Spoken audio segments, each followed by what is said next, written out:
Будь ласка, проходьте, сідайте, можете ближче сідати. Please come in, take your seats. You can sit closer.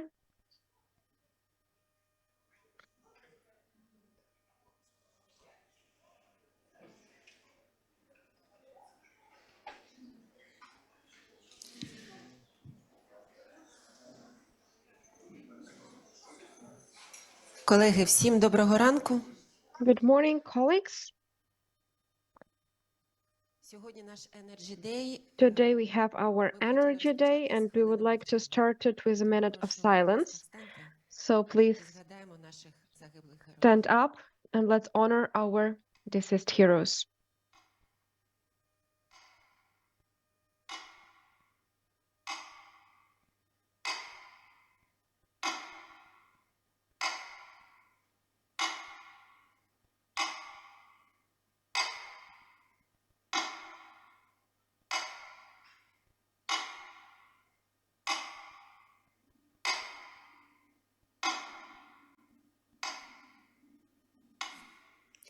Дякую дуже. Отже, розпочинаємо Thank you so much. So we start our traditional Energy Day of European Business Association. Energy system is that engine, that nutrition that helps all of us to survive. Society, authorities, business. Our enemy keeps targeting our energy infrastructure, but business, government, people still manage to be resilient and withstand this fight. But today we have gathered here with the experts, with the representatives of business, with state governmental bodies to discuss in a constructive and open way our current situation. We're not talking about long-lasting prospects because, in such turmoils, it's very difficult to forecast long-term ahead, even though European business, international business, and even Ukrainian business represented by European Business Association usually plans much ahead, but we have what we have. So today I would like to offer all of us to discuss in an open and constructive way what we currently have, what are our medium length and short length prospects and plans, what problems that business society might face with in this aspect, and what programs or efforts and plans of our state and state bodies to support our sustainable development of our energy system. I would like to give the floor to the representatives of General Director of the Directorate of Strategic Planning of European Integration of the Ministry of Energy of Ukraine, Yulia Kyyan, please.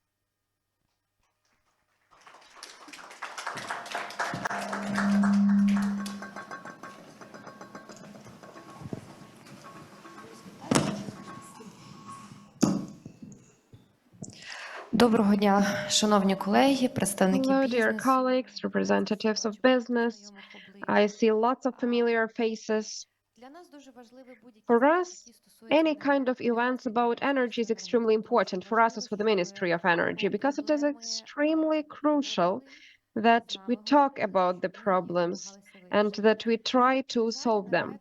Unfortunately, the energy has become one of the most substantial targets for the Russian Federation. You know that energy infrastructure has been suffering from the very beginning of the full-scale invasion, starting from October of 22. These were targeted hits, but still we managed to withstand. We are managing for 3 years already. Our companies have learned how to work in such difficult circumstances. Ministry of Energy learned how to respond. Our partners learned how to coordinate and to help.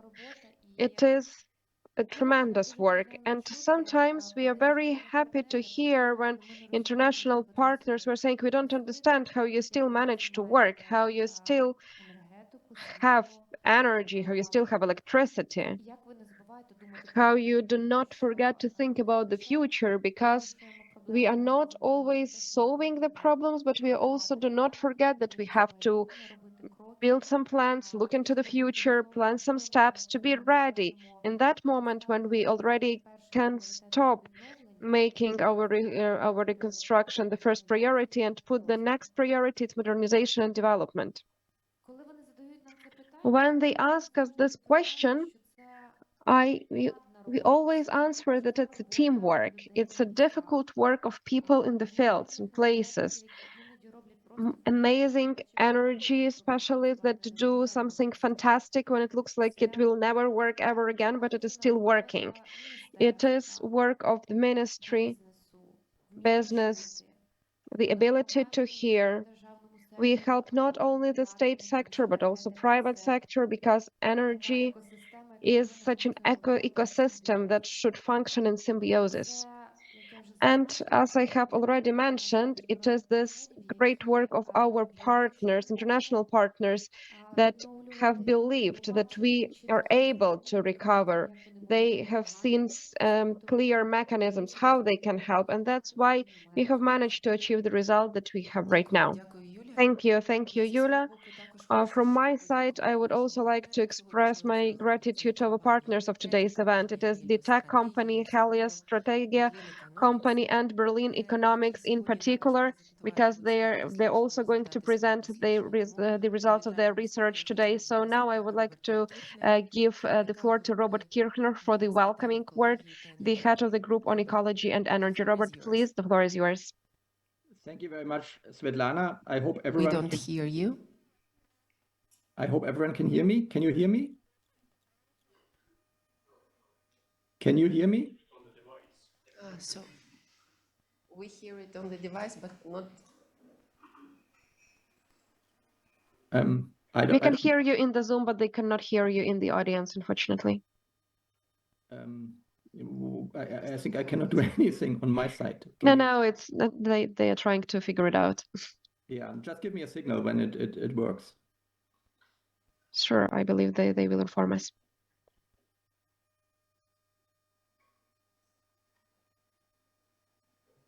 Do you want me? Yes, now we can hear you. You can hear me. Great. Yes. Sorry for the hiccup. Svitlana, many thanks. And good morning, ladies and gentlemen, and welcome to EBA's Annual Energy Day 2025. My name is Robert Kirchner. I'm a member of the management board here at Berlin Economics, and it is our great pleasure to support today's event, where we have gathered to discuss the future of Ukraine's energy sector, a future that will be resilient, innovative, and sustainable. Unfortunately, I cannot be with you in person today, having left Kiev only a few days ago, but a team of our company, and Svitlana said that, is with you today and will later contribute to the panel discussions. Over the course of today, we will address crucial topics that will shape the energy landscape of Ukraine also in the coming years, focusing on recovery, sustainable growth, and closely connected with it, the localization of green technologies, which can provide not only energy security, but also economic benefits and growth and innovation for Ukraine, but also for the EU. And I think this is a very important and dominant topic for today, that we all think this topic also against Ukraine's future membership in the European Union. As we all know, and being constantly reminded of, Ukraine's energy sector has faced immense challenges since the onset of Russia's war of aggression. Critical infrastructure has been and is being damaged, and the ability to maintain energy security has been put to a test. Yet, despite these hardships, Ukraine has demonstrated remarkable resilience. Today, our discussions will center on the next steps for recovery and reconstruction, addressing immediate challenges, supporting government policies, and fostering the collaboration needed to accelerate private sector involvement, including also foreign investors and their capital. Having worked with the colleagues from the European Business Association for many years in Ukraine, I can think of no better platform to bring together policymakers, business leaders, foreign partners, as well as a vibrant NGO sector together. Thank you once again for your participation, and I look very much forward to an engaging day of discussions, collaboration, and actionable solutions. Let us work together to turn the challenges of today into the successes of tomorrow. Дуже дякую. Дякую. Thank you very much, Robert, for your kind words and for your constant support. It's indeed very valuable for us. Колеги, я б хотіла запросити наших Colleagues, I would like to now invite our speakers of the first panel. It is Alexey Vrecht, the acting head of Ukrenergo, And also, we are still waiting for Andriy Haros. He should join us soon, and Alexei is General Director and member of the Management Board Smart Energy. The first panel we would like to dedicate to the general matters, plans of ministry, the needs in generations, and needs of business. So, Yulia, please, I would like to give the floor to you for your speech. Thank you, thanks a lot. And actually, I have already started talking about the problems, partially in particular about those challenges that we have faced with during the full-scale invasion, and I'm pretty sure that you at least once heard about losses in energy sector, but we need to constantly repeat about that because they are colossal. Energy has been suffering from hits every day. And as you know, on the 22nd of October of 2022, Russia started a campaign of mass attacks with using different weapons that might destroy and damage our energy facilities in a different way. And it was difficult lesson that we have managed to overcome. And as of now, more than 65,000 incidents of damaging of energy equipment is fixed, and it is absolutely a tremendous number. We lost 18 gigawatts of generating capacities. These were those facilities that were occupied or fully destroyed. Even during 2024, when Russia was trying to ruin practically all our generation, we lost 10 gigawatts of our capacities. But of course, we are not giving up. We have been working on renewing the generation, not to have outages in Ukraine, and we managed to get back more than half of lost capacities that we lost in 2024. Russia is constantly changing the tactics of its attacks. For example, this year, after the stop of the transit of natural gas, they started hitting our gas mining, and now we have new challenge: how to provide Ukraine with the gas. The ministry has always had the plan how to respond to such situations, and taking into account that it was already the third winter in war, we already have specific plans concerning specific steps to have a stable heating season, next heating season. We also need to mention that actually we have gone through so-called halt of the heating of energy objects, but we haven't seen it somehow, because during this period we also fixed more than 1,500 cases of damaging of energy infrastructure. That shows that we definitely cannot relax. It is not the end of the war, and our work is definitely not to relax, but to keep on working, to grow capacities, to reconstruct our energy facilities and trying to develop something new at the same time, because this situation actually has shown that centralized infrastructure is too vulnerable, and we have to focus on other sources of energy. We have to develop various sources of energy.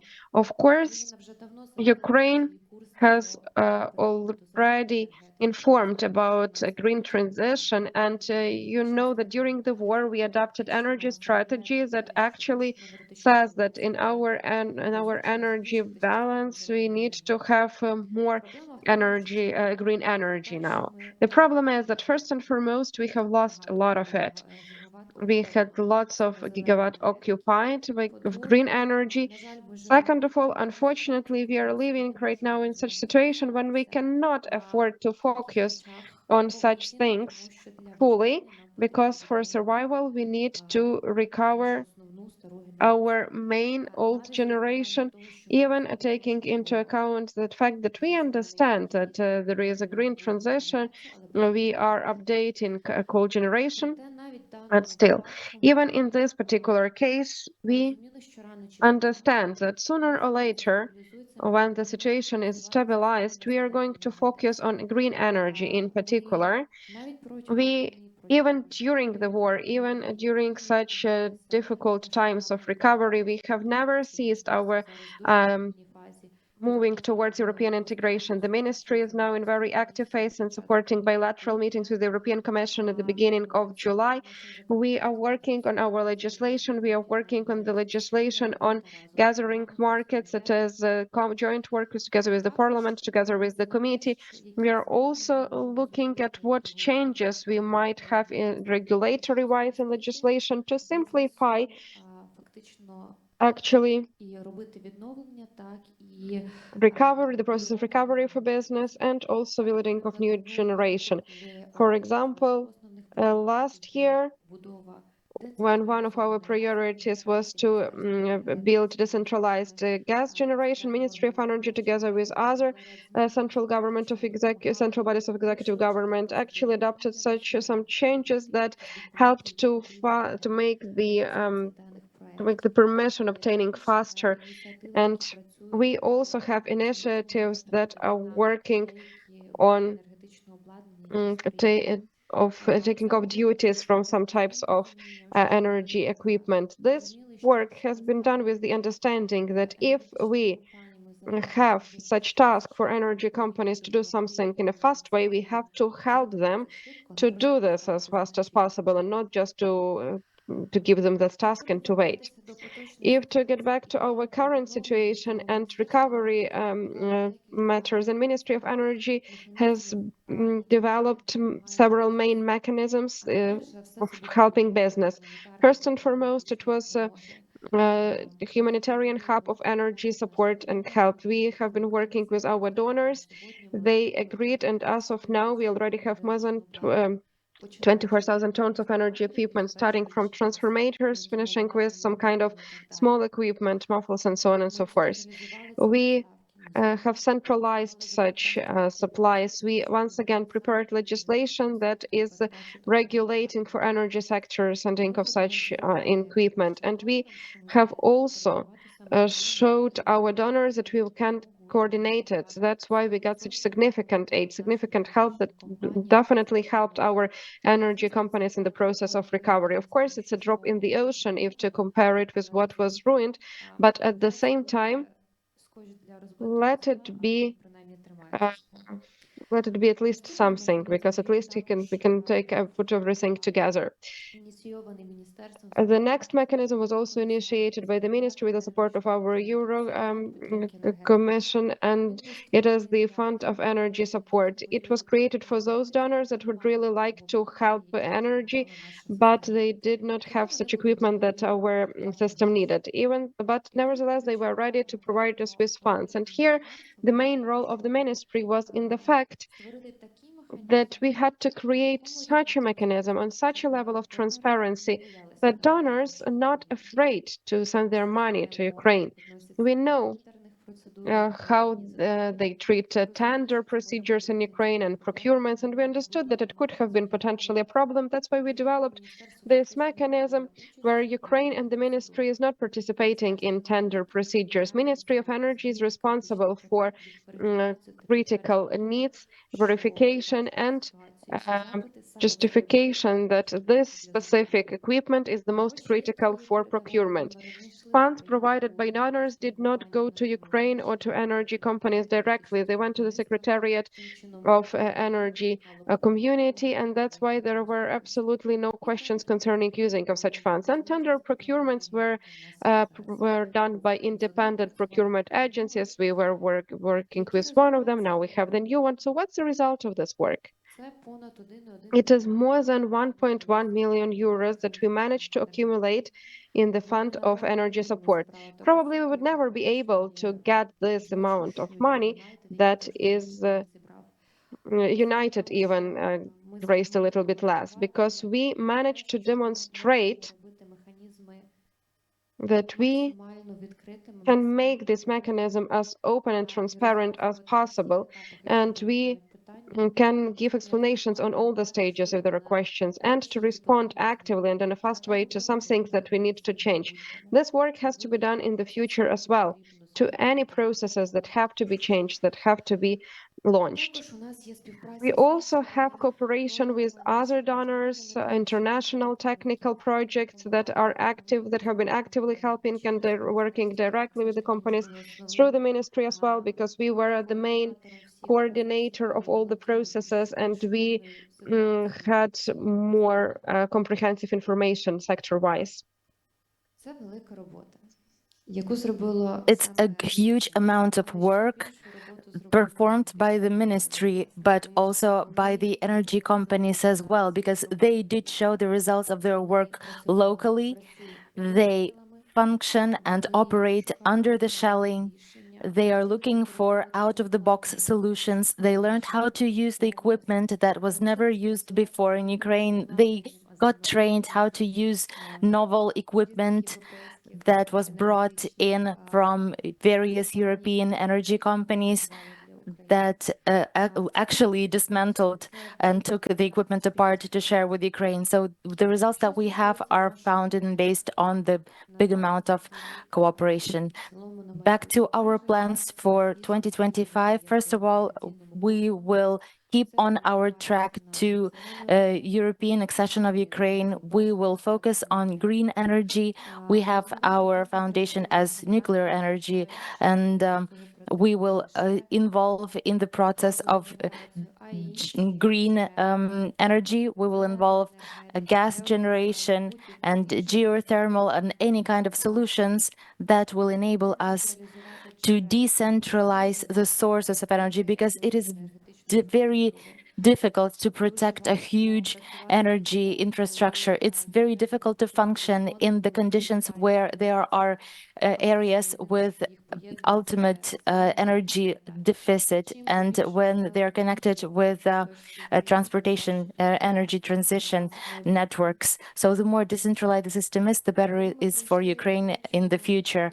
When we have finished and lived through the third war winter, we did not have any respite and we started preparing for the future right away.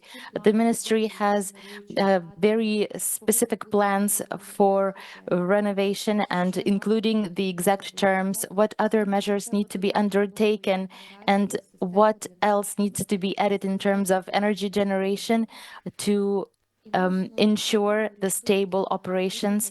We are now looking closely at the few specific things. First of all, we want to improve and increase the restoration and rebuilding of energy infrastructure. Then we want to work on gas generation, renovation and increase. Then the third direction is the decentralization. We want to be able to add as many megawatts as we can to our system. And fourth, we will work on supporting the Euro integration. We will amend our legal framework and work on the programs for energy support projects. Such programs do exist.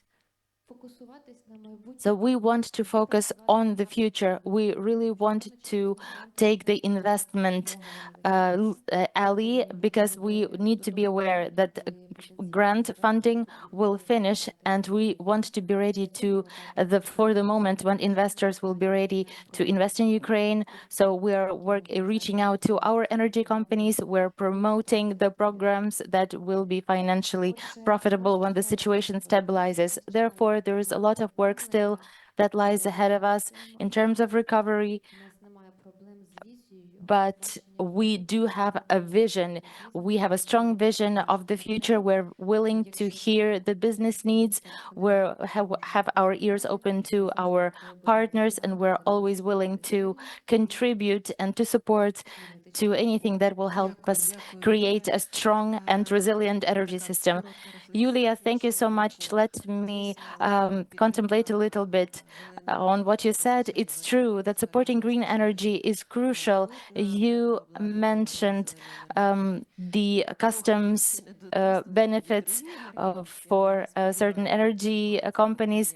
We have still the wind direction to go, but this question is now being processed, and I do hope that together we will cover this aspect as well. You mentioned the needs of the new generation, and me on behalf of the business community and the society, let me say thank you to the director of Ukrenergo, and for the work that you do. Mr. Oleksiy, what do you think are the current needs for new generation?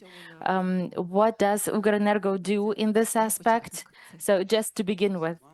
Thank you, Svitlana. Greetings, dear colleagues and friends. Let me start with this. And of course, let me start by thanking everyone involved in the energy sector for the fantastic job that they have been doing over this time. And this work is not on the surface, is not very visible, but it is what every Ukrainian need to be aware of and appreciate. So let me thank Ms. Yulia today. She's the headliner of the Ministry of Energy that is so good at prioritizing the needs and reaching out to our donors, thanks to whom we have an opportunity to recover and operate properly, because we would not be able to do it without the systemic support of our international partners. It would be so difficult to be able to present the results that we have today. So let me give a separate thank you, give the kindest recognition for this kind of work, and I truly hope that it will continue for as long as it's required. Let me step away a little bit from the subject and start with the following, because it's a quite a relevant issue for the upcoming weeks. So how is our work going to look like in summer?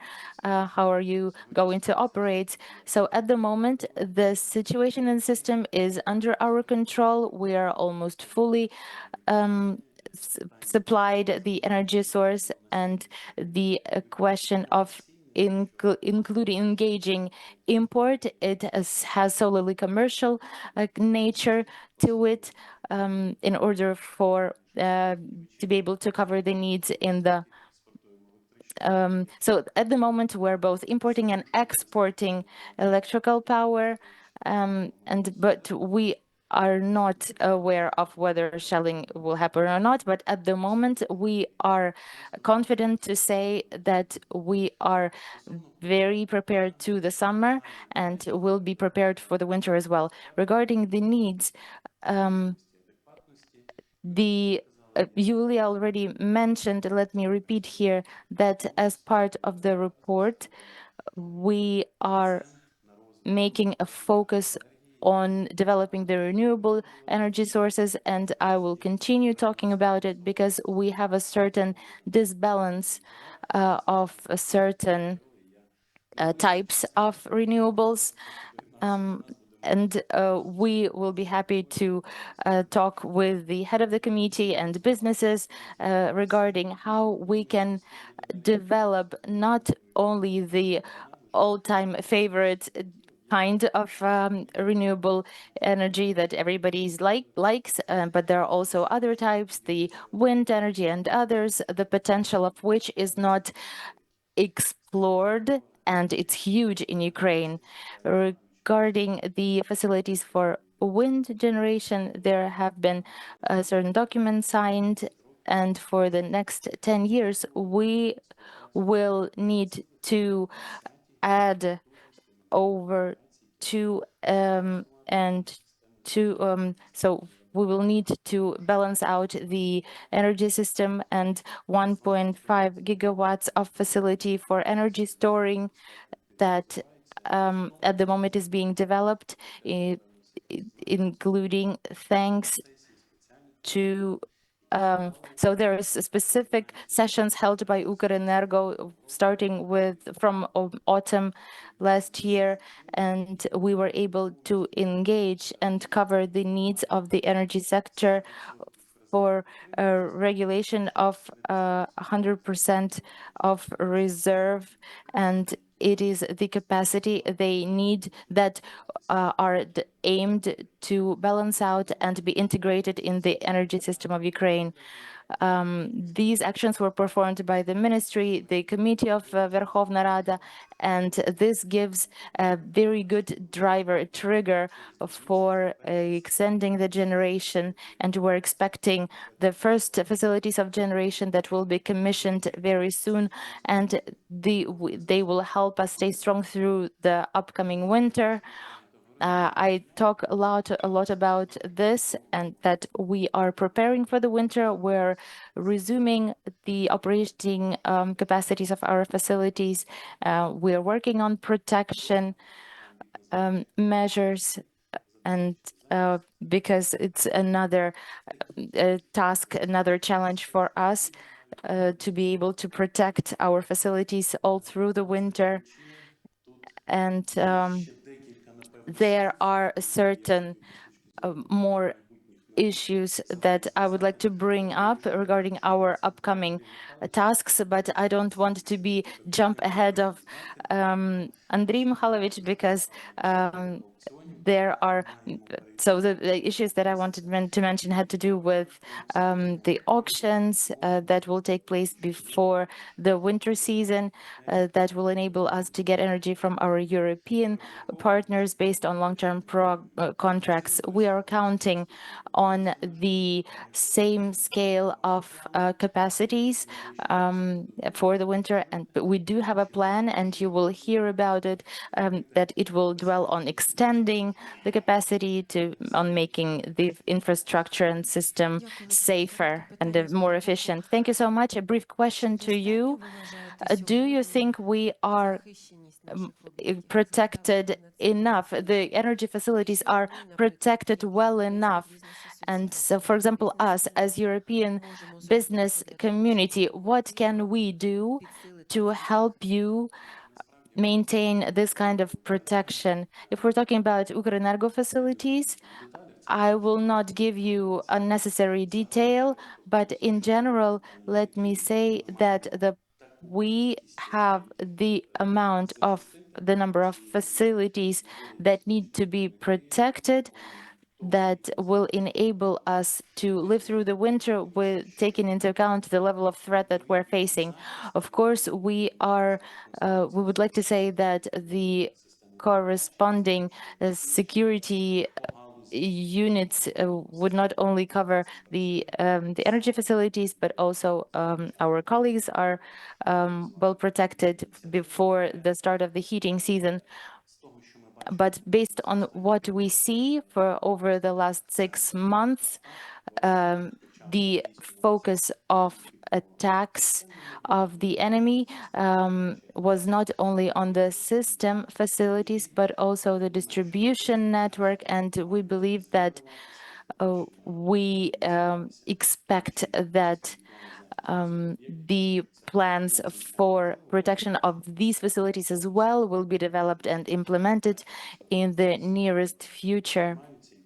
And it's ongoing work on this is currently taking place, and they have proved their efficiency, and they do help to protect these measures, do help to protect the facilities. So every one of our international partners that see the result of our work, they do realize that due to the help, the assistance that we managed to get, we are implementing solutions that are very sustainable and that will assure long-term protection, which makes the efficiency very well sustainable. Therefore, we're making good use of the support. very well. So we will have a chance to talk more about this at the URC. So Alexei, you very skillfully passed the subject over to Mr. Andriy. So we would like to hear the plans of the Committee of Energy and Housing and Communal Services of Ukraine on this issue. We have now been able to witness what's happening in the European Union, because this is where we want to get. And as we all see, we know that the new mandate of the cabinet of Ursula von der Leyen is headed towards deregulation, aimed at encouraging business to develop from the inside in an autonomic manner. Therefore, it's very crucial for us to make sure that the potential investors are not afraid of over-regulated nature of business and are willing to take part in. So how would you comment on this? Thank you. Well, as you were saying, talking in your introduction, you already explained many things. It's true that we want to implement the European rules, and we want to build the energy system based on the European rules that will be more focused on distributed generation, that will if not fully formed, but to a great degree will be shaped and focused on the renewable generation. Of course, we need to build the market with the fewest possible obstacles for the entry of new players in terms of export and import, to make sure that our market becomes a part of the huge European market with no problems. We have heard today from Mr. Alexei already that there is export and import with the European countries that has commercial character. I fully comply with this. It's true, and it needs to be this way. In order to assure this kind of direction, we're now working on the project draft on market coupling. It's maybe at the final stage of drafting this bill. We will be able to pass it in the first reading. We are now working with the participants of the market, and we think that it will be a very successful project that will be supported by our European partners as well. In our energy system, one of the challenges we're facing is the competition, and we need to promote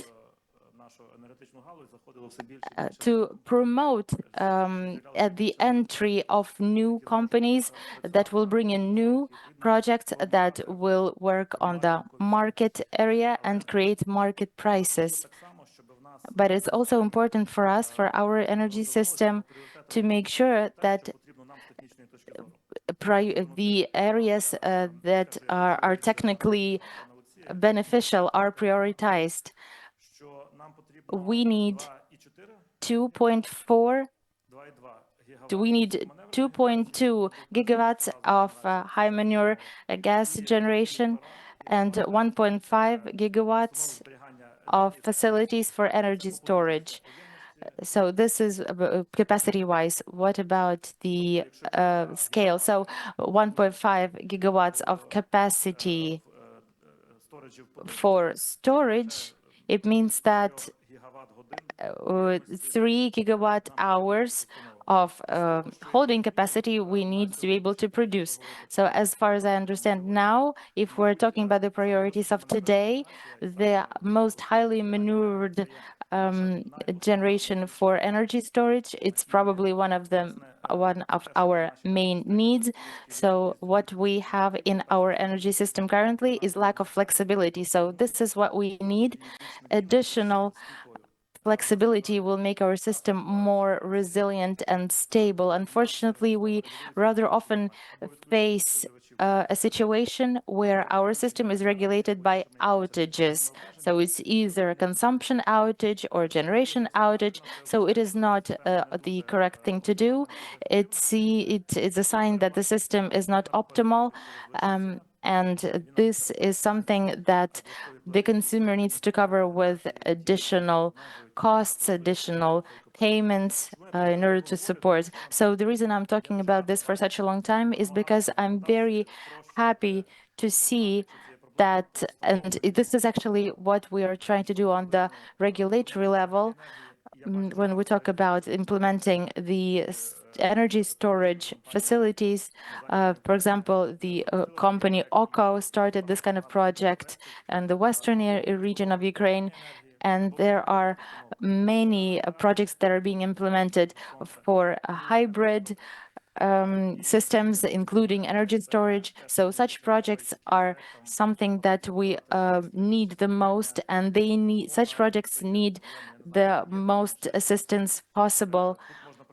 And because this is where we can involve the assistive services of Ukrenergo. And if I'm not mistaken, Ukrenergo has already held a few very successful auctions despite the difficult situations in August last year and in December last year. And the most recent one happened on the 28th of March. Those were very successful auctions, and there must be one more. So there is one more chance to take part in an auction for assistive services before this area closes, and we expect this auction to take place in the summer, most likely in August. So those who are interested, there you go. You have this piece of valuable information, because such auctions are not expected to be held soon.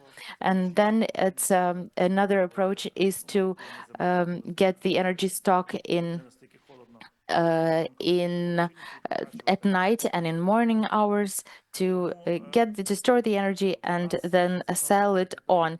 Therefore, the legislature that has now been passed, it works. It helps deliver the energy to the green generation systems, and there is now the simplified system of joining.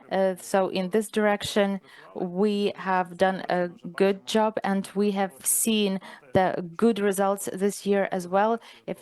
When it comes to gas generation, I believe that we expect over 500 megawatts of highly manured gas generation will be commissioned, and we have seen the trend this year on implementing of energy storages separately or combined with green generation, and this is something that we really need now.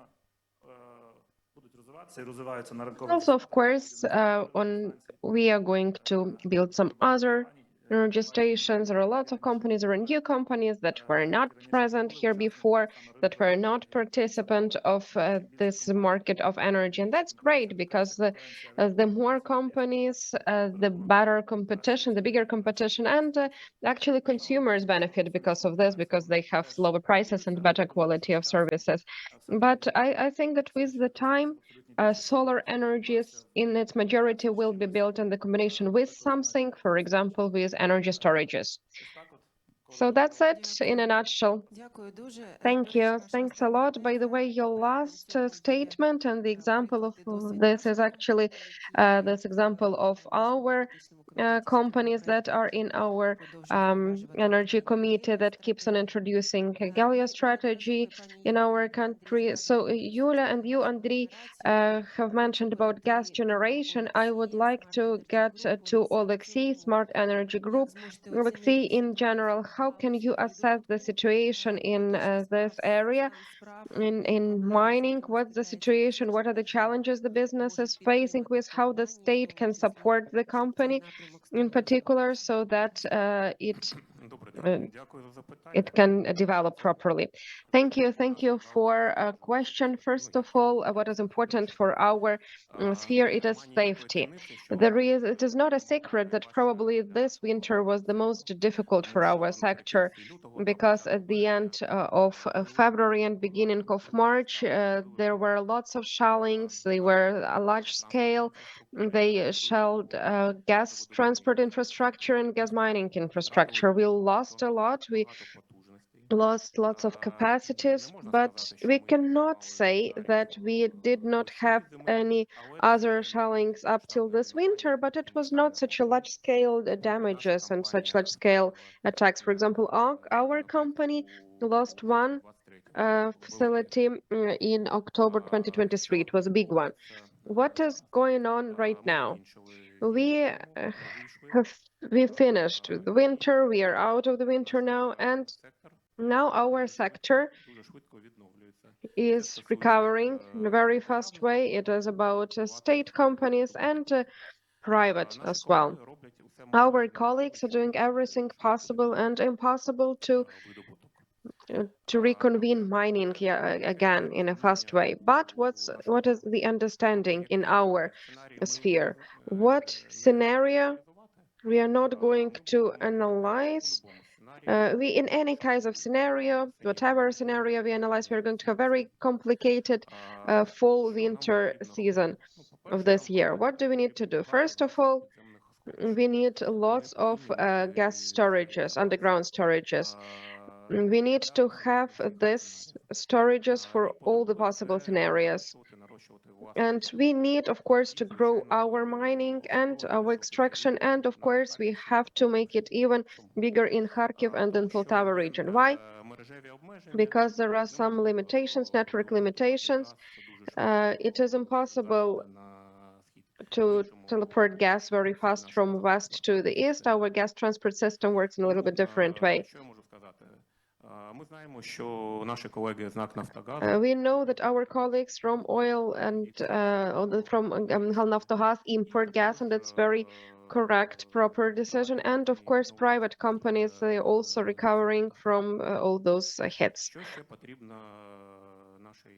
What else we might need? It's a stable legislation. Of course, in the tax sphere as well. And the third matter is that we need to have market conditions. And for selling gas, we need to have this opportunity to import, but we do not have the opportunity to export gas, because it balances our market, and we need to have the equal playing field. Concerning our company in particular, we have such a story. Our group of companies before the war extracted around 1 meters of gas per day. It's a lot. And apart from that, it was oil, condensate, and virgin propane and butane. So UPG used at the petrol stations. Now we are extracting 65,000 per day.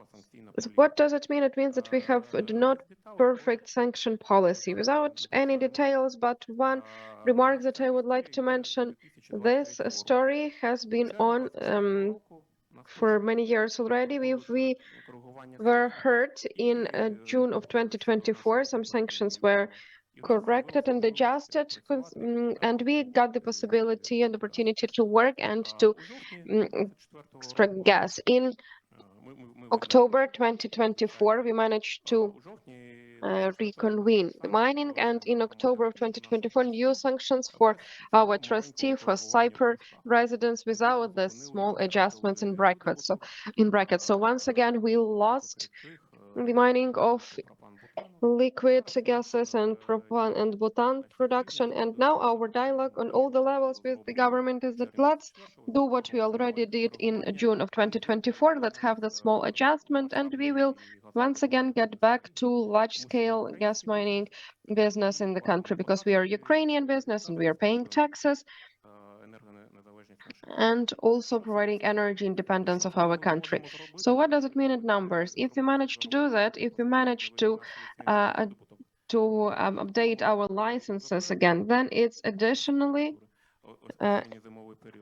In this fall-winter period, we will be able to add around 750,000 per day of gas mining. During this period, we will have around 1.7 billion in taxes, and we will also be able to substitute import. That's a lot. For our country, it is also a lot. And of course, we are going to update our to start again our investment company and build and to drill new wells. Separately, I would like to express my gratitude to our energy specialist in Ukrenergo, because on our Poltava and Kharkiv region, everything is working in a stable way. We haven't expected such a high quality of getting energy. Of course, we have alternative sources of energy for our critically important hubs, but what we had for the last 3 years, it's really impressive. Дай Бог, щоб не гірше. Well, I hope that it's not going to get worse. So we are going to do everything possible so that next winter is as calm as possible. From the point of view of support of the country, from the side of the state or financing, well, private business does not need money from the state. We only need safety, stability, and this opportunity to keep on working. We will do everything on our own. Thank you. Thank you, Alexei. You also mentioned the sustainability. Maybe some changes in tax policy. What have you meant by that? I mean, that legislation that you mentioned. Well, it's not a secret that we have a very high-risk business, and all our expenses, it is capex and investments in new wells. And of course, we are one of the big taxpayers in Ukraine. We had such cases when the rates were reviewed retrospectively. Of course, it is not possible. It was 2022. There were some other ideas when rates were correlated and principles were correlated during the year. It is not applicable as well. There is also such story as decreased rates for new wells. So it is actually the foundation, it is the basis of business working. We have long-term plans and we cannot get financing. You cannot get financing in Ukraine and in the Western countries. But if to look at the scale of our investments, just for your understanding, to drill one well more than 5,000 meters, it's around $13 million without VAT. No bank in Ukraine can provide us with such financing. So that's why we can rely only on ourselves, only on our fund flows and on that tax burden that we have. So to change play of the game when you have investive program that only you can finance and no one else can do that. Well, okay, clear. So, dear colleagues, do we have questions from the audience? Please raise your hands and we are going to give you the mic. Yes, please introduce yourself. I cannot hear you. Nina Yavotska, Interfax Ukraine. I have question to Ms. Yulia. What is the plan for having more gas for the 1st of November? And the second question, in your opinion, how the situation with the changes of statutes can influence in international financing, because we already have the reaction from the side of the EBRD. So we would like to comment on that. Thank you for this question. I will start from the second one. We are working in Ukrenergo and we are communicating with the supervisory boards so that as soon as possible our companies, important companies, can get their CEOs. to select the CEO of the company is the responsibility of the supervisory board. The reaction of international partners, well, I can say that these are the signals for communication, and we are in communication with the EBRD on this matter. So I believe that we will definitely be able to find a common ground, as we have always managed to do that. And the supervisory boards will also do their work, and they will make important decisions concerning selecting CEOs. So concerning gas, as I have already mentioned, this year Russia concentrated in the first months of this war, concentrated on storing of gas, and there were some problems with this, and we understand that we have problematic situation. Naftogaz is working actively now on procuring gas and storing it in gas storages. We have work done with other international partners, in particular for getting loans for purchasing of this gas, and we constantly reiterate, highlight to our international partners in our communication about this need. We're looking for the ways that will help us store that level that we need for winter fall period. I'm not going to inform you about the numbers because it is pretty sensitive information. Okay, I see another hand. Please introduce yourself. Maxim Maidabura, Horizon Capital Company. I have the question to Alexei. You have mentioned that the need is 3 gigawatt in per hour. At the same time, auctions, if I am not mistaken, for the last year will cover 1 gigawatt per hour. So these additional 2 gigawatts per hour, that's what's that? It's a commercial segment that is going to work independently. How do you see that? Thank you for the question. You see, when I was talking about the need in this capacity, Andrei also mentioned this volumes of energy. We are talking about the prospects of 2034 with proportional development of capacities during the period. Of course, today, first and foremost, as the company, we are closing the problems because with balancing. I would like to remind you that 1,000 megawatts of capacity that we always need to have because of the loss of any big working block in Ukraine, and 121 megawatt that we should have, also because of the load in this case of aggregate. First and foremost, the company should have this volume in the future, but actually it will be different. But actually, I see right now that commercial segment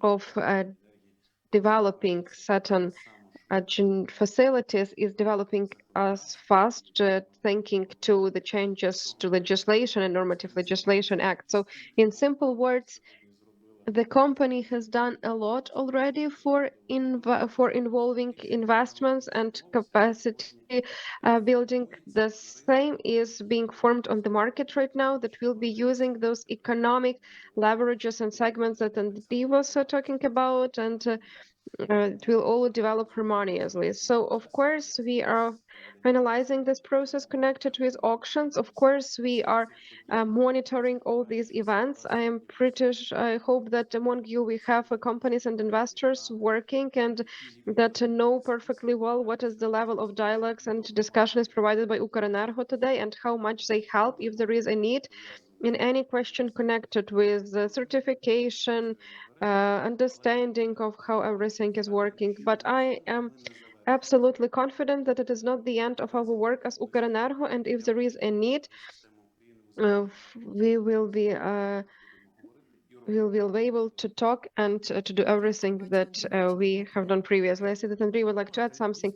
Yes, I really would like to add here that you have rightfully mentioned that there is also a commercial segment, and usually such energy storage facilities work better if that is liberalized market, because the fluctuations of prices can be bigger. And in one of the draft laws, we want to introduce this norm so that in Ukraine we can have negative prices as we have in Europe. And it will be an incentive as well, because negative prices mean that the generation, which is difficult to stop and to launch again, is able to give away the energy and to even pay more. And for storages, it's additional situation because it is taking and it's not paying anything for that, even getting additional payments. And the second thing, it's, for example, morning and evening times, because very often it is a matter of price. And that's already a question to the ministry, to the regulator. But spring is the best time for this liberalization, because usually the prices decrease and price caps are not influenced in price making. And if at night it is not hryvnias but 10 hryvnias, but in other 7 hours the price is lower, then in general, of course, prices are going to decrease, and it will be correct investments incentives. One of the problems, in my opinion, why we do not have that active development of high maneuvering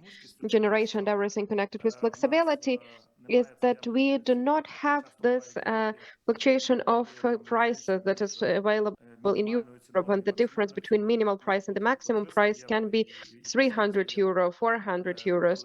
So when we have 100, 150 euros, it's already different mathematics, different economics, and it limits, because price signals that probably something that works the most. It's a lot of people has been working in the sphere of energy, because we have premium prices in our market. In May, we had the highest number. The same it was in Poland and in our country, 94 euros. In all other countries of the European Union, it was lower. So once again, the first week of June, it was the same situation. We have the highest price, and Ukraine is now in top 3 countries of the highest prices in Europe. It's a little bit strange that it can be also in the period of profits and surplus, but that's another matter that we are going to deal with.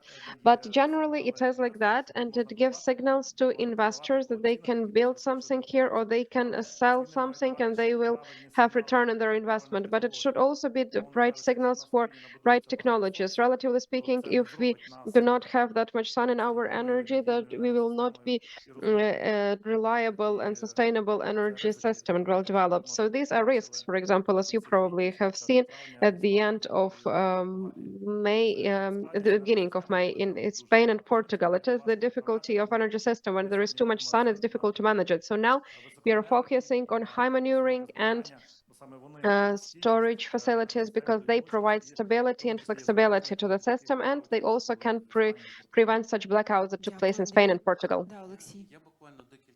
Just a few words that I would like to add. It's a very curious fact that Mr. Andriy mentioned, and I remember about a month ago, I was talking to the head of European Associations of System Operators, and he told me an interesting story about what happened in the year 2024 in Europe in the context of flexible generation and flexible capacities. So we want to really focus on expanding these technologies. So this information that I heard is that in the year 2024, despite the fact that the scale of construction and adding to the commissioned facilities, the span of gas spent on spent on Europe compared to the previous year, it was scaled down by 14%, curiously. So this is what really underlines the necessity of balanced and efficient coordination of efforts. It's very important to realize this, because sometimes we get carried away facing one direction and ignoring the other factors. Okay, you have the floor. Please ask your question. Alexei Felev, the acting head of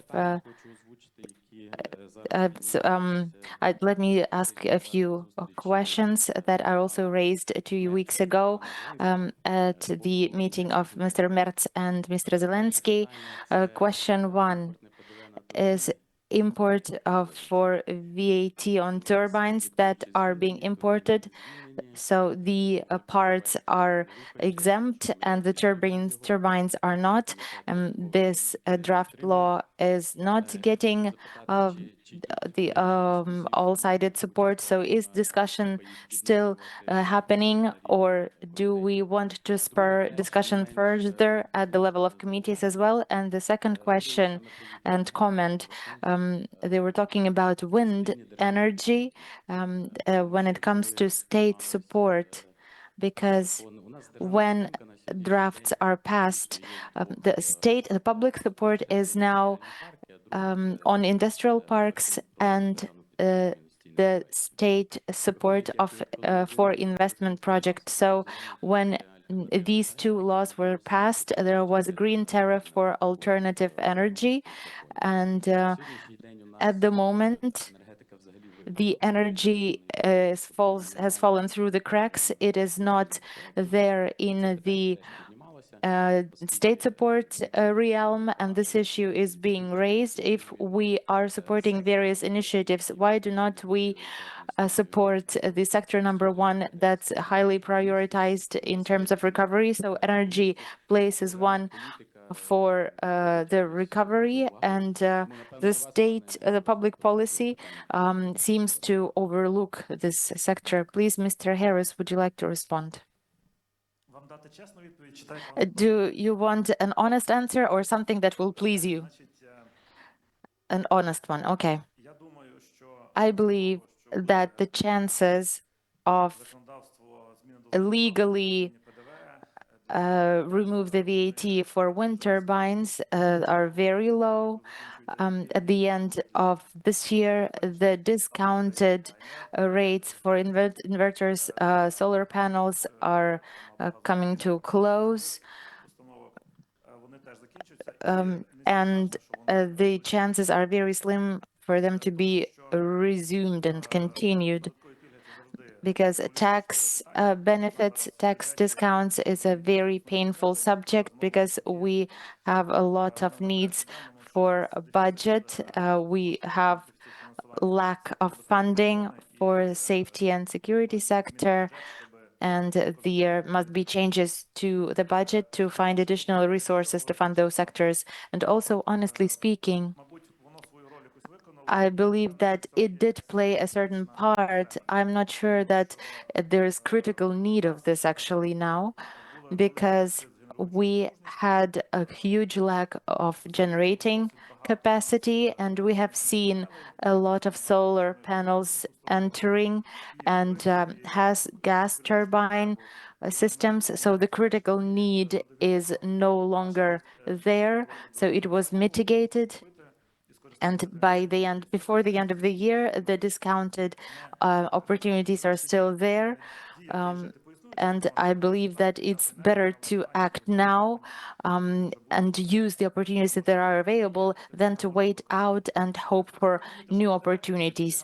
We all want to understand that VAT discount is not so much like a bonus, because it will come back, it will backlash in a way. So it's not really something critical to really focus on so much. It should not influence the final decision whether an investment should be made or not. When it comes to supporting the energy sector, if we're talking honestly, so supporting is not something that needs to be there always. So something needs to be always supported. I believe that a wise state support policy is something that nurtures a specific direction from the start, and then the market develops, and they no longer need the ongoing support. If something needs support for decades, then it means that there's not enough competition and it may not need to be supported so much. So at the moment, we have a lot of new players, many new companies, the games, the rules are changing. There is a lot of expertise and experience now, and we have projects that are being implemented with the current situation, and they're quite successful. And I really do not think that they require state support. But there may be other ways of support. There is currently a discussion with the European Union about creating a certain fund that will be something like guaranteed consumer. So to guarantee that the price will not drop below a certain level, so that there is a way for bankable contracts for co-funding. This is ongoing, so this enables to tap into European resources. It's a European Commission and European Bank for Reconstruction and Development are engaged in this. So hopefully and potentially this will be implemented, and it will be a way to implement projects using bank funding. On the other side, we have simplified processes for land titling.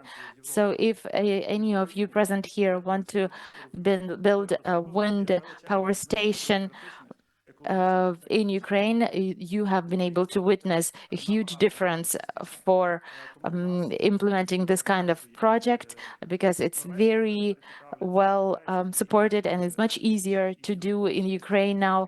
And I've talked to Lithuanian investors and other European investors that I talked to, and the opportunities are there to build wind power stations. And we must admit that the Western regions maybe are not so much priority for generation, because there is a Rivno power station already there, so it's better for the system to be distributed all over the territory of Ukraine. And we are now also initiating a draft law on auctions for new green generations. We will be talking more about it later, potentially, but again, it is when the system operator gives a spot where something needs to be built, and the state will guarantee and will support a gas power station, including the wind power. There were already such projects implemented for the eastern region, but the results are not very substantial. Therefore, the amendments are being made. But my point is that such auctions will be held before the end of the year, and you're very welcome to participate. But just to summarize, the prices are high, the administrative avenues and the ecological challenges are there. But there is expertise and the experts and the experience already present, and it makes it possible to implement new projects, programs in Ukraine, even without a public state support. So let us focus more on the market opportunities when we think about implementing projects. And the solar potential and the wind potential in Ukraine is outstanding. Therefore, the opportunities are there, and state support is not the cornerstone. It's not the key driver that will define whether something will happen and succeed or not. Alexei, let me just add here to what Andriy Mikhailovich said, because we communicate a lot with the investors. We know that many facilities are created with so this discussion is very important. So what do investors say? First of all, they say that please give us a chance to pay off the debt that we have accumulated. And we are trying to support the ability to do this with the legislative actions. And I believe that we will be able to enable the actors to pay off the debts really. And they also said that if you're not giving your support, at least do not make extra obstacles to us. We have had so many discussions on this, and in a week or two, we will be able to show the first results, and you're encouraged to come and take a look at the result of our joint effort. And this work will be ultimately very important for potential regulatory and legal changes that will be integrated into the legal frame that will enable to create the harmonious framework for development. And thirdly, there are very curious changes to the legislature that we have implemented a notion of we have implemented a notion of so it's a subject that is very interesting and has a lot of potential to evolve. For example, as of now, we see a chance to operate with the facilities that are open to the investors. We're encouraging investors to join. So we have a lot of megawatts of wind, and the facilities for solar generation, solar power, they have very powerful infrastructure that uses the coefficient of 15-20%. And thanks to Mr. Andriy, we want to make this infrastructure useful and valuable. Just one more thing that I would like to add. There is a problem with joining.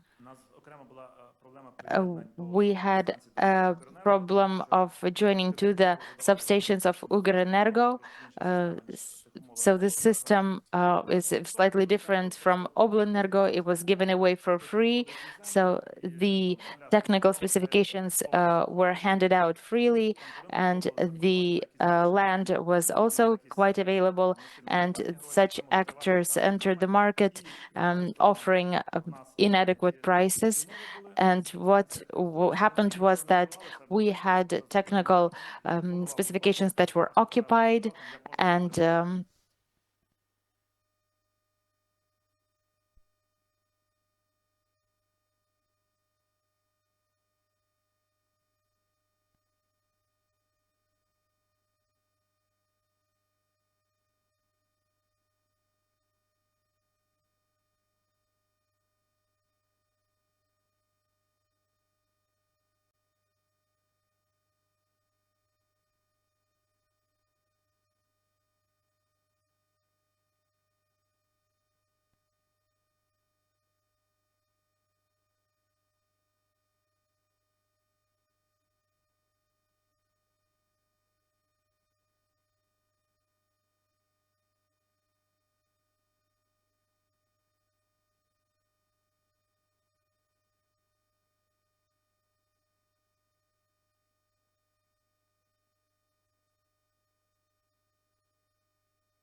перешкоджає, in щось треба progress. спростити чи лібералізувати, отут ми You готові. see that something needs to be liberalized or changed, we're happy to provide the required supports. And lastly, Alexei, let me give you a brief announcement today. So, Mr. Andriy announced. So we already heard two announcements, and let me just announce once again. The law highlights that it's only until May 20th that the company needs to submit the estimates, and only until the 20th of June we need to have a clear idea of who we will be working further with. So it's just one more week to go, and it will enable us to get this really good incentive, this driver out to function further. So out of the 4 facilities that got the opportunity, the 3 of them did not want to follow through. So let me give you an honest word. So this we will be able to have some free space for new actors. So you are welcome to try and join a little later than a week. It's true that we really want to encourage really effective operations for our partners, for our business actors, in order to make the business profitable. And we really want this business to thrive. Okay, you have 1 more minute for your quick question. Hello, Ilya Koshkin, Industrial Park, Kovil Portal. A very quick question. What does the state think about small distribution systems, and are any incentives on behalf of the state planned? Briefly speaking, there are certain changes to the legislature for all industrial parks, the newly constructed industrial parks, where there will be more capacities and more distribution systems. There is an opportunity to register a small distribution system, but it's only available for new industrial parks, so that the existing system does not fall apart. So if it's something newly constructed, then the state does support this initiative. I think the changes were made last year to the legislature. Dear colleagues, let us thank our speakers of the first panel. Let us have a quick break, and you're welcome back. We will see the presentation.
Aaron, no.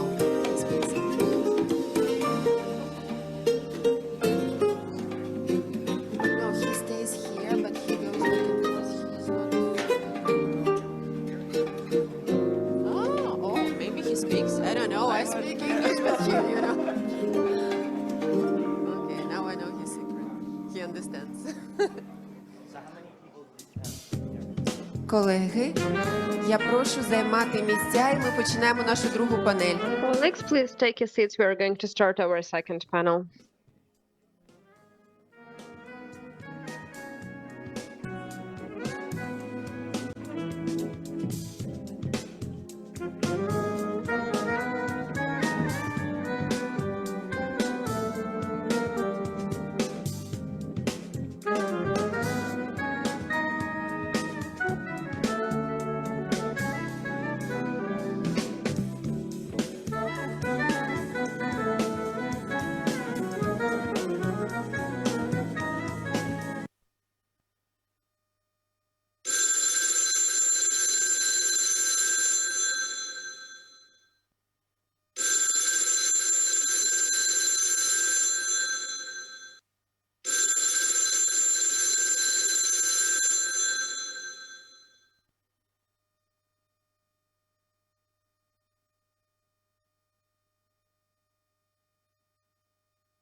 Володимире, сідайте.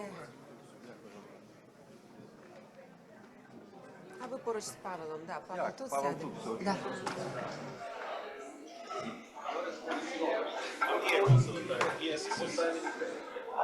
Most of the time here, and then like end of June, I'm going back to Brussels for 3 weeks, and then again here for a month.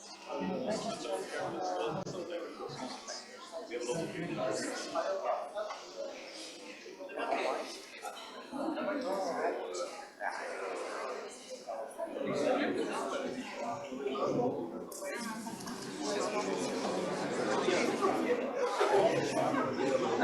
Yeah, let me check that.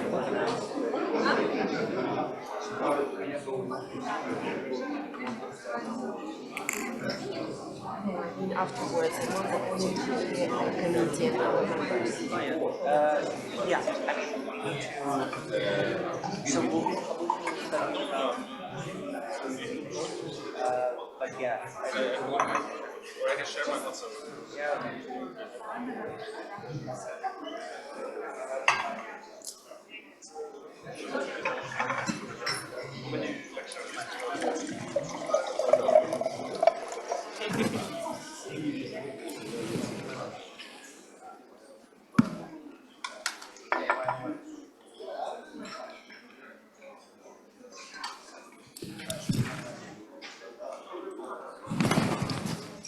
Колеги, прошу займати місця. Ми Colleagues, розпочинаємо please наш... take your seats. We are starting our second panel. І на цій панелі наші партнери And this panel, our partners from Berlin Economics are going to present the results of their research concerning the potential of localization of вартості зелених технологій. value chains of green technologies in Ukraine. I would like to introduce our panelists who we are going to discuss the results of the research with, presented by Pavel. It is Volodymyr Vlasuk, Director of Ukrprom Zovnyekspertiza, who's also joined to this research from his side. The advisor on energy matters from the delegation of European Union, Aron Kamfronics. And then we're also going to have a colleague from Berlin Economics, the analytics on energy and climate team, Eid Takmisoglu. I did it. I'm sorry. Тож, давайте одразу до So, справи. let's get to the chase. Pavel, please, the floor is yours. To share the presentation, the insights, and afterwards we will have, interactive discussion. Питання, відповіді, будь ласка, долучайтесь до We will have дискусії. Q&A sessions later. Please join the discussion.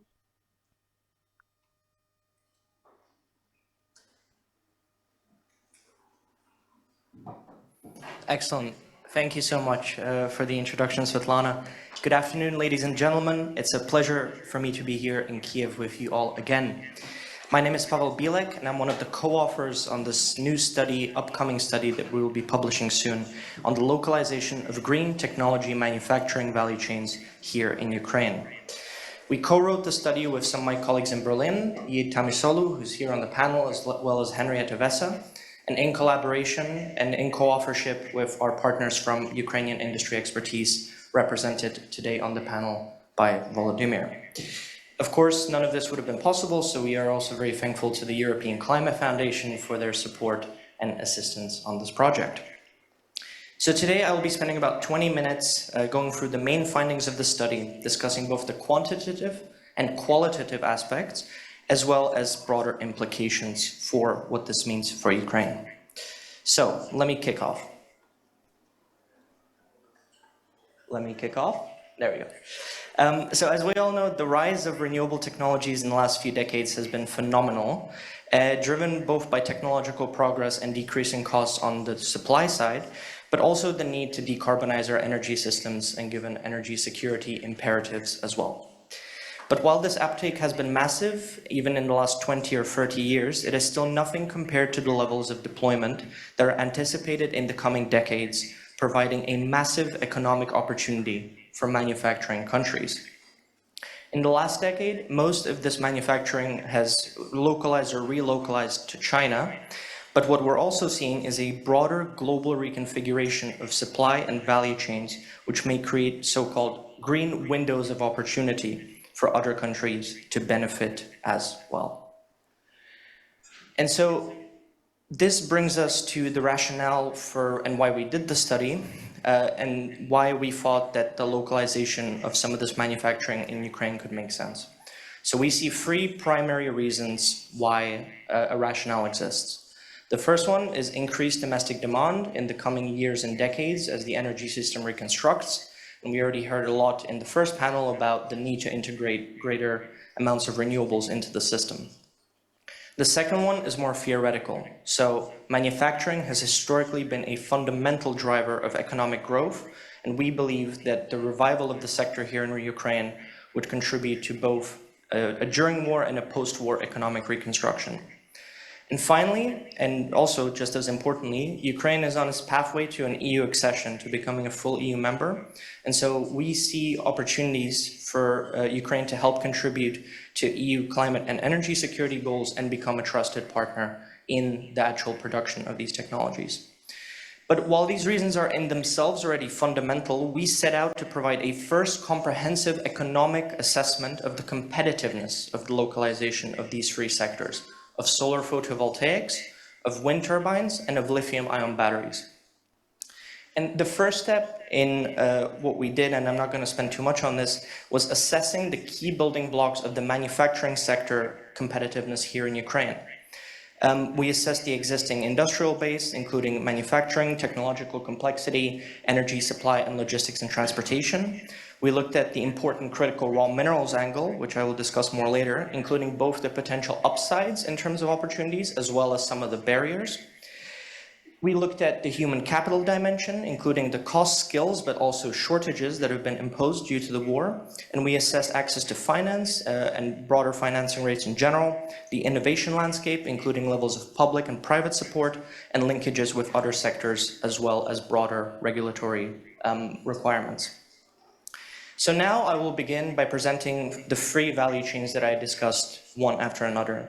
For each, I will present the value chain more broadly, giving a bit more context. I will then cover the economic competitiveness for analysis for Ukraine, and then I will also present some potential economic benefits and spillovers for the economy, as well as a broader assessment. So the first value chain is the solar PV value chain, and here we assessed all of the main stages of the production process. We looked at polysilicon refining, ingot and wafer production, solar cell production, and then final module assembly. And the first thing to note right off the bat is that the value chain is almost entirely concentrated in China and Southeast Asia, with only module assembly being a more geographically dispersed segment. Ukraine already has experience across the entirety of the value chain, which is highly positive, and there have been various production types and capabilities at different points in time. But there is also the production of a number of key ancillary equipments and different materials that go into the production process. So taking all of this into consideration, and including through interviews and quantitative data collection, we modeled two possible scenarios where Ukraine would produce an integrated solar PV sector of either 500 megawatt per year in terms of capacity or a gigawatt per year. And we also considered different weighted average cost of capital or financing rates to account for different possible sources of finance, including blended finance, and also uncertainty. So what we find when comparing Ukraine with other countries is that depending on the plant size and the weighted average cost of capital, production costs could be broadly in line with Germany, and we find that they could be lower than Japan or the United States. Much of the variance comes from the weighted average cost of capital, as the CapEx component is one of the most significant total overall drivers of competitiveness. But what we also see here then, therefore, is that securing low-cost financing is key to enabling this sector to be more competitive. So lower energy and labor costs have been a key competitiveness factor in the past, especially for these more labor-intensive and energy-intensive processes. But of course, both of these sectors are now complicated. One, given the destruction of the energy sector and the reconstruction of it, and secondly, given the labor situation more broadly. It's important to note here, and I think it becomes pretty clear, that the level of costs that we witness in China or Southeast Asia or India are far below what can be done here in Ukraine, but also what can be done in the broader EU and US as well. So what we wanted to do as well is to model some sort of, let's say, kind of example of what some of the economic benefits for Ukraine could mean if these sectors were developed. So we assumed about 1.7 gigawatt of annual production capacity, half of which would be for the domestic market, which we believe is very realistic for at least the upcoming 5 to 10 years, and half to be exported to the EU. And so what we find is what we find is the potential for significant job creation out of these sectors, including about 13,400 direct job years that can be created in the manufacturing sector, and about 6,400 indirect jobs that can be created in the wider supply chain and ancillary services. What we find as well is, of course, the deployment side is relatively labor intensive, and we think that there's significant potential that then could be fulfilled through domestic labor, and think that the gross value added would range between roughly 230 to 380 million euros per year, just from the construction of this, or from the localization of this sector. But what we also think is important, and this merits additional discussion and consideration, is that there are a number of different domestic sectors that could feed into the creation of these sectors. So specifically here, we're talking about sectors which already exist in Ukraine, which could be scaled up, or where further competitiveness could be assessed in terms of the production of parts for the EU market. Here I'm talking specifically about tempered glass, about steel, about aluminum profiles, copper wiring, and other ancillary materials. So what are some of the conclusions in the solar sector? Well, first and foremost, as I mentioned, the sector is highly concentrated. Competition and costs are cutthroat, and oversupply is a major problem in the global landscape. Ukraine is unlikely to compete with China and Southeast Asia on a cost basis alone, but that may not be the ultimate final factor. There is domestic experience across the value chain, and although some of the capacity has been lost in the last few years, there may be some potential, especially in the assembly stage, given the large anticipated demand domestically, and this will still create jobs and have significant economic effects. At the same time, the reason why I say that the price may not be everything is because there are additional geopolitical and energy security considerations at the EU level which might merit the creation of these value chains more domestically, regionally, and as Ukraine integrates into the EU, may provide opportunities to become a supplier of some of these components, ancillary services, or to do some of the assembly. And we think that this is important, not only in terms of the development of the sector alone, but also in terms of the linkages that exist with other industrial sectors as well. So on the wind side, the value chain looks slightly different, and the assessment is also rather different. What we find is a much longer and highly complex value chain, one that involves over 8,000 individual parts, but there's relatively better geographical dispersion. The sector is still very heavily based in China, but the good news is that there are a number of European companies that also operate in this space in Denmark, in Germany, and in Spain. And here we then primarily assessed the tower segment, the blade segment, and then the final nacelle. And we looked at what producing two sizes of turbines, either 3 to 4 megawatt or 4 to 5 megawatt would mean, and what the cost split would look like between nacelles, towers, and blades. And so what we find here is actually a more positive story. What we think is that the cost of production in general for this integrated turbine would be roughly on par with Germany, in a scenario with better and low-cost financing, and definitely cheaper than in the US. The actual lower bound production costs are only about 10 to 11% higher than China, which is very different to the scenario in solar where the cost delta is 50 to 100%. What we find is that the nacelles, the actual housing and the turbine inside, the costs for these are higher in Ukraine. A lot of this can be explained by the fact that the supplier ecosystem is relatively, not that it's not developed, but the concentration of suppliers in, for example, Germany or China is much higher, which reduces logistics costs and improves the integration of the system. But at the same time, there is production of a number of key components here in Ukraine, and the final assembly definitely does make sense. And we can see this both from a historical perspective as well as a future perspective as well. But what we also find is that especially for the blades and the towers, there's much better cost competitiveness, and this is on par with a number of other countries as well. In the case of blades specifically, low labor costs and the distance to the end market play a key role, even if it's with imported equipment. And in towers, we see both of these factors playing a role, but we also see the utilization of cheap domestic inputs in Ukraine, especially steel and cement, as fundamental drivers for the competitiveness of the sector. So assuming then the same levels of production of solar PV, we find that there's again significant job potential, especially in the direct side, where we're talking about roughly 6,500 direct job years and about 3,300 indirect job years, with a gross value added of about 247 to almost 500 million euros of value added per year. But again, here I think it's really worth considering the additional demand that this could create for other industries, especially in these more materially intensive sectors such as towers and blades, where really, even just based on the kind of production estimates that we had, could mean about 700,000 tons of additional concrete and cement requirements, and about 200,000 tons of additional steel demand per year. So these numbers are very significant. And so the final assessment on the wind turbine is actually quite positive, and there's a number of interesting conclusions. We find that wind sector manufacturing in Ukraine could be quite competitive. And this is, again, judging based on all of the numbers we've seen on existing production, but also on the plans and deployment in the future. Nacelle production is more expensive than comparable partner countries, but some of these subcomponents are already produced here. Assembly does make sense. and we see further potential with blades and towers as an area of potential opportunity. The scale of production of all of these things is key, but at the same time, regional integration, especially with Ukraine's Western neighbors, could be a very significant factor of success here, especially with Poland and Romania that are developing their own wind power sectors and where the logistics challenge might not be as large as exporting it overseas.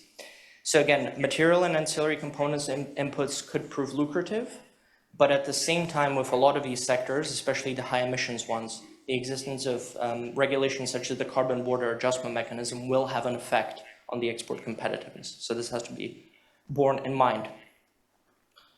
And finally, with the lithium-ion battery value chain, the story is actually somewhat different and a lot more complicated. The sector could be important, especially given Ukraine's mineral reserves and ambitions, and a lot of this has been discussed, especially in the last few months.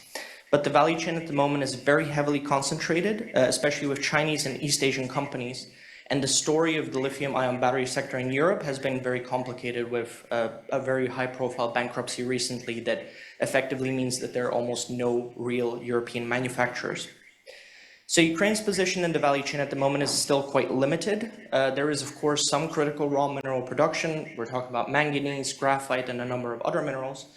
But in terms of the actual future of the sector, this is still going to take quite a while to develop. And the lithium sector, which is now, of course, very heavily discussed, will require quite a significant period of scaling up as well. So what we modeled here then was, given the lack of data and the uncertainty regarding the costs of inputs produced here domestically in Ukraine, we looked at only the assembly stage, but we think that this is actually quite important, and I would like to elaborate on this a little bit more later on. We find that for assembly of battery storage stations, Ukraine's production is more expensive than China, but at the same time, this does not by itself make it uncompetitive. The largest cost component are the imported cells themselves, which account for about 45%, and CapEx and the weighted average cost of capital, although they are of course important, are not the fundamental keys here. We modeled the economic benefits as well, but here I think it's worthwhile noting that we only considered the creation of a domestic market at the moment, since we didn't consider the actual manufacturing of the precursor materials or the cells themselves.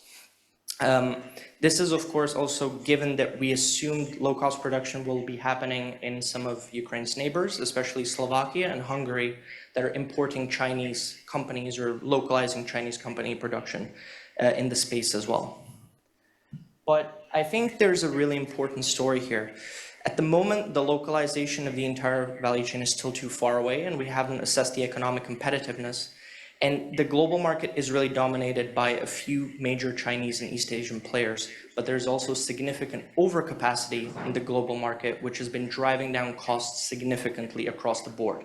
This is excellent for consumers, not so much for new manufacturers looking to enter the space.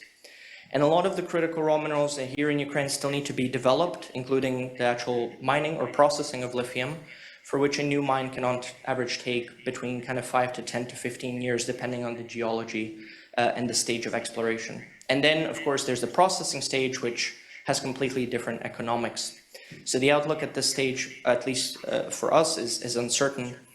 Also given questions of what the various agreements and memorandums of understanding mean for Ukraine's broader critical raw mineral sector. But what I think is important is that the assembly here in the country definitely does make a lot of sense, both in terms of the energy and renewable sector, and this is why we're here, but more so as a strategic imperative towards some sort of energy security. Again, we focus on battery storage systems, but at the same time, the assembly of batteries for electromobility solutions, but also for drones and military technology is fundamental. And so having that strategic independence of manufacturing here in Ukraine is key for a number of other sectors as well. At the same time, the existence of these industries in Slovakia and Hungary will also hopefully decrease the cost of these cells, which could then be imported at a lower cost and make the sector more comparative here as well. So here I want to start wrapping up, big conclusion slide here, but effectively what we find is this. There are varying levels of competitiveness across the different value chains in the different sectors. In the wind sector, we think that there's very significant competitiveness across a number of the stages, But the story is a lot more complicated in the solar space and in the lithium-ion battery space. And a lot of this isn't Ukrainian specific. This is the case in the entirety of Europe, in the US, and in a lot of other countries where now very significant and very expensive industrial policy tools are being rolled out in order to actually be able to compensate for this cost difference. We think the energy security angle is key though, and so assembly of a lot of these components in Ukraine does make sense. It has historically made Отже, sense. зборка компонентів в Україні є дуже логічним і раціональним. The production of green tech though may be more encouraged. Виробництво зелених технологій, воно дуже сприятливе для України і для Європейського Союзу, особливо враховуючи те, що Україна буде ставати партнером Європейського Союзу, але також дуже важливо враховувати також доступ до партнерської і інвесторської допомоги. Локалізація будь-якого сегменту ланцюжка створення вартості покращить технологічні можливості та додасть цінності. Incremental innovation as well as adaptation for domestic end uses and sectors. And so these linkages between these existing sectors and green technology manufacturing may create additional positive spillovers and complementarities with emerging technology sectors. Again, I mentioned the defense sector as a possibility, but developing these relatively high level capacities that are needed for these sectors could spill over into other sectors as well. And of course, it's very clear that support will be needed by all key actors, by the government, by IFIs, by international partners, and may require fundamental industrial policy approaches in order to get this off the ground. But we think that ultimately the localization of some parts of green technology value chains in Ukraine could bring significant economic benefits. It could further spur research, development, and innovation, help meet domestic climate deployment goals, and position Ukraine firmly in EU value chains as a strategic and long-term trusted partner. So thank you so much for your time. I very much appreciate it. I look forward to the discussion and the comments. Thank you. Thank you, Pavel, very much. If I may, just a first question from my side. It's clear why localization of this green value chain in Ukraine is valuable and beneficial for the country, for the society, for business, creation of new jobs, taxes, etc., etc. But next month we will have this URC conference in Rome, where potential European investors will be there and number of projects will be presented. If I would be a potential investor in green value chain, why should I go to Ukraine? Top 3 reasons why it would be beneficial for me as well. From your side, based on the research. Yeah, definitely. So I think a really big one, thank you so much.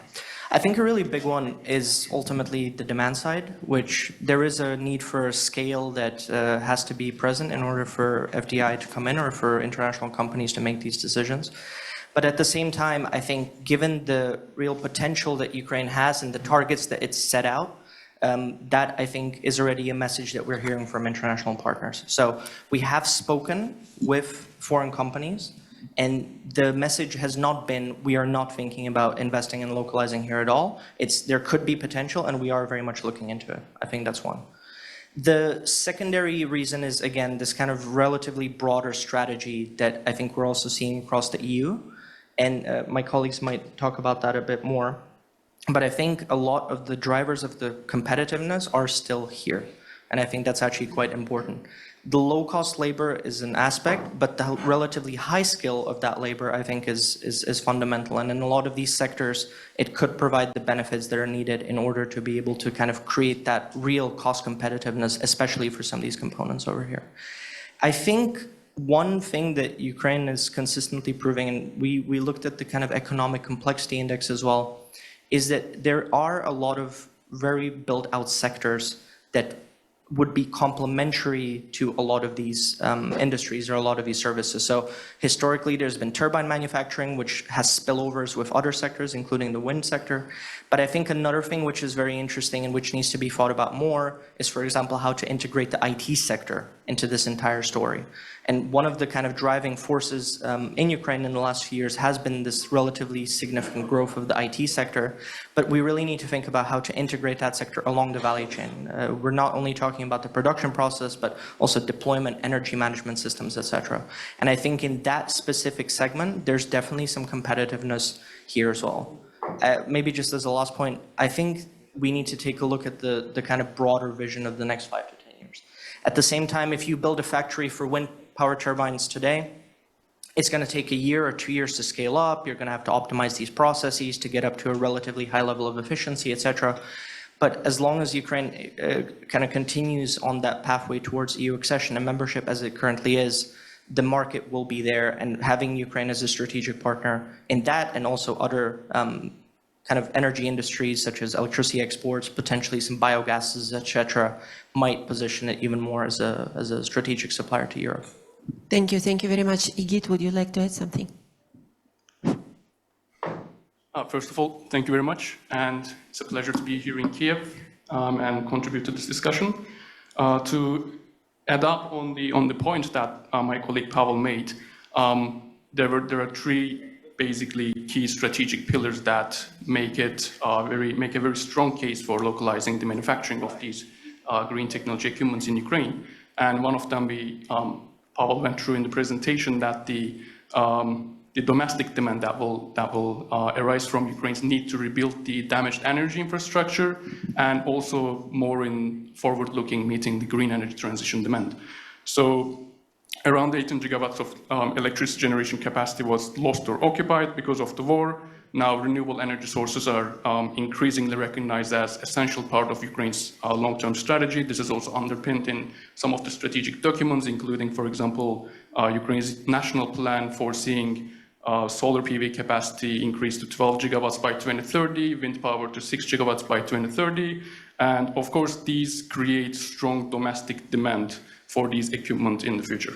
Now, to go back to the more strategic point of the connection with the EU market, one of the ideas is that this production will not only meet the domestic demand in Ukraine, but would also further integrate Ukrainian production into the European renewable energy value chains.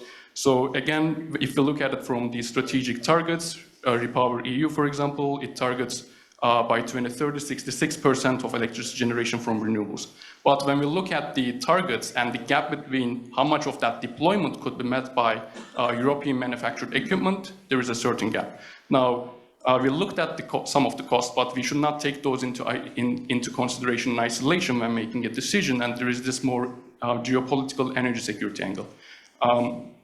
Moving forward in this European manufacturing not being able to meet the targets, the deployment targets, Ukraine could be a very strategic partner to EU in terms of, again, the energy security angle, having a reliable partner that contribute meeting these goals, and also in terms of increasing the energy resilience geopolitically. On top of that, in this energy security angle, there is not only the EU energy security, but also domestically importance of it. Last September, with my colleague Pavel, we did an assessment of deep dive into energy equipment imports into Ukraine after the war. And what we saw was a clear pattern of peak in imports of critical energy equipment into the Ukraine, following the immediate months of large-scale attacks from Russia into Ukraine energy infrastructure. Now, this shows 2 things. One is the scale of the damage that this was doing, but 2, the Ukraine's reliance on imported critical energy equipment due to lack of domestic manufacturing capacities, which are very important when we're, again, thinking about the more regional and domestic energy security angle. Thank you. Thank you. Ну, і я б ще зі свого боку додала, згадаючи... Thank you so much, and I would like to add on my behalf, remembering what was said by Andriy Heros during our first panel, keeping in mind the European bureaucracy with giving out documents, so we have a simpler procedure. We would like to hear a few comments on behalf of other participants. Okay, let me continue in English. Then Колеги, було б краще, якщо українською. Краще українською Да, будь запитання, ласка. як скажете. Да. Okay, English then. В мене там буквально 3 слайди. I have just a few slides. Let me show them because they are quite important. We were happy to join our colleagues in this work, and we gave them a bit of an insight. It's very valuable to have a local partner, given our expertise that's decades worth. And these opportunities for Ukraine to become the supplier of equipment for the energy sector, we identified this opportunity even before when we worked in surveying the critical minerals, because the critical minerals that Ukraine has on its territory, they are basic and fundamental materials that need to be used for manufacturing connected with the green and the digital transition. For example, Ukraine has critical minerals that can be called the battery group. It's lithium, graphite, and manganese. We can produce lithium cathodes, graphite anodes, and make batteries. And we know that without an electric battery, no green transition can be possible. We have already spoken about the storage. And so Ukraine has constructional elements to be able to produce those. The second group is semiconductor group. It's including gallium, germanium, and metallic silicon. These are assistive to the titanium mining, and Ukraine used to be able to produce those. The enterprise that is now located at the occupied territory used to be able to produce gallium and germanium.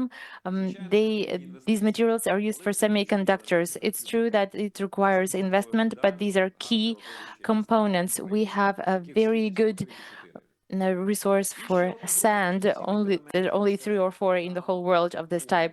The following strategic construction materials are titanium, zirconium, hafnium, and vanadium. So 2 products of a modern economy can be produced in Ukraine. So now this is the context that has to do with the value-added chain when it comes to solar panel manufacturing. Use the squares, the rectangles you see in green is where Ukraine has something in place producing. So in Ukraine, we do have a really good stock of sand that can be used for glass, because glass is one of the constructional elements that is very valuable for the net cost of solar cells that can then be turned into solar panels. We do not have glass production, so we import it and we make tempered glass. But unfortunately, we do not have steel production plants. The next cell is quartz reserves that we have, and they can be used for silicon, polysilicon material. We used to be able to produce polycrystallic and creme silicon that was used for solar panels. And of course, secondary materials like secondary aluminium, we can turn it into aluminium profile and frames and anything that has to do with steel products that's used, and also the wire that's critical for actually creating the cells. So looking at this context, we see that we're lacking 2 key enterprises in yellow here. So we need a steel sheet glass producing facility. So it's 300 million euro worth. And also we need to resume the production of polysilicon.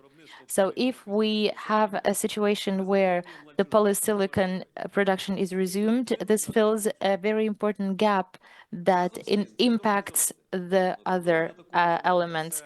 These plants are very important to renovate, about $1 billion or even more. But it is feasible in a technological perspective with the support of partners. And if this kind of facility is established in Ukraine, we would have the whole complex required to do the manufacture of solar panels. If now we're forced to import, our manufacturers are forced to import the elements from the Chinese partners, and if they see that there is any kind of competition, the Chinese suppliers can raise the prices, and therefore it makes perfect sense to try to focus our efforts on creating such manufacturing producing facilities in Ukraine. It will be difficult to compete with China because they have been able to create reserve capacities for polysilicon, for example. Why did they do it? Because they want to be ahead of everybody else. So we will have to copy their potential, but it's not only efficiency that plays a part. So in this graph, you can see the production of polysilicon in various countries. So the yellow stands for China. It's very dramatically dominating this chain. So the aspect of production for polysilicon, it's not only an economical factor, it's also the factor of safety. Therefore, it's critical to be independent in terms of production for polysilicon. So if we're talking about creating such producing facilities, despite the fact that it's very important, it's very costly, but also it's strategically important to have this happening in Ukraine, which is potentially a EU member in the future, and it's very important component in order to incentivize the investors to come and to build these plants. If we had these two factories in place, the general context would be very different. So taking into account this situation here now, it's a very good time for industrial policy. Pavel showed in his presentation the missing elements, absence of funding. So, for example, we only have 10% of what's required to put together a plant. So the industrial policy needs to be aimed at ensuring access to funding when this plant is being constructed. Then we're talking about the basic infrastructure and also about ensuring the basic political risks. This is the complex of biofactors that the political level can provide to Ukraine, and it would also incentivize the investors to come and build such plants. Therefore, now the time is right for industrial policy making. The approach should be the following: when the state implements this kind of policy, they need to encourage private investment. If the state spends public costs, the public costs will backlash as a tax increase. So this complex of measures, the set of measures and the policy of industrial direction, we want to encourage investment into Ukraine to form such value chains. Thank you, Mr. Volodymyr. Who do you think should be in charge with industrial policy? I believe this question is such a fundamental one. I think the Mr. President should be directly involved in this issue because it's also a component of our safety capacity and security capacity. So the first person who needs to be involved. If we're talking about a plant for polysilicon production, the president needs to be in charge of this because it is a very important factor for the security potential of Ukraine. If we had a ministry responsible for this, it would be nice. Well, we used to have one. Mr. Aaron, on your behalf, do you see interest on behalf of European companies, and would you kindly give a general comment as to localization and potential of green technologies in Ukraine? how do you think this could help? Because it's the president who, in his communications with the European Union, he claims that Ukraine can become a green hub for Europe. First of all, thank you so much for having me. Let me speak English. I haven't prepared a presentation, but I'm happy to be here because it's truly a priority of European Union and Ukraine. As was already mentioned by my colleagues, Ukraine already has a very good level of production and the huge potential to become the green hub and to help the European Union shift the dependence on other countries for the very critical sector. So, as mentioned already, we have a common interest, the EU and Ukraine, to develop green manufacturing and green technology manufacturing in Ukraine, because this is not only, these long-term investments are not only absolutely key for Ukraine's long-term reconstruction, but they can also help the EU to localize some of the key value chains that are currently dependent on other countries, as we have already seen from presentations. We have had a strategic partnerships signed with Ukraine in critical raw materials in 2021 already. So this is something where cooperation has been ongoing for a while, but we see that progress is not as fast as we would have hoped, and this is of course partly because of the full-scale invasion, but also now we are more and more getting to a time when we can think about longer-term perspective. And this is absolutely key, not only to increase trade, but also to further integrate Ukraine into the EU market, to harmonize legislation, and to improve the overall business environment in Ukraine. Because all of these things will be key to bring international investors. You asked whether I see potential for European investors to come to Ukraine, and I would say that yes, I do. There are a number of challenges, of course.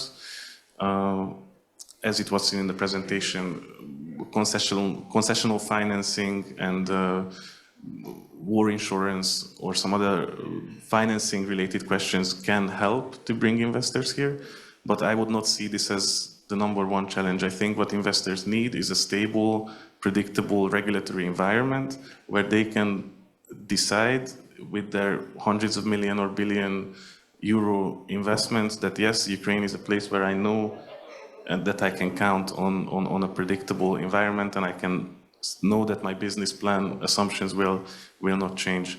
And here, harmonizing Ukrainian legislation with EU legislation and also ensuring the independence of various actors and regulators, this will be key going forward.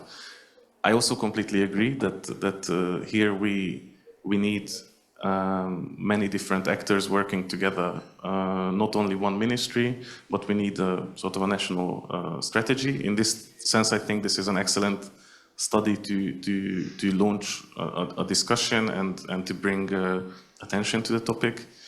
But just to mention one important aspect, for example, is the question of skills. So relevant skills for green manufacturing, and this will be also in relation with veteran reintegration, with IDPs who might need to be reskilled or upskilled, and also with the strategy of just transition in coal regions or in carbon-intensive regions, where also people will need to be reskilled. And this is not only a challenge, but also a huge opportunity if we have an overall strategy that takes all of these elements into account.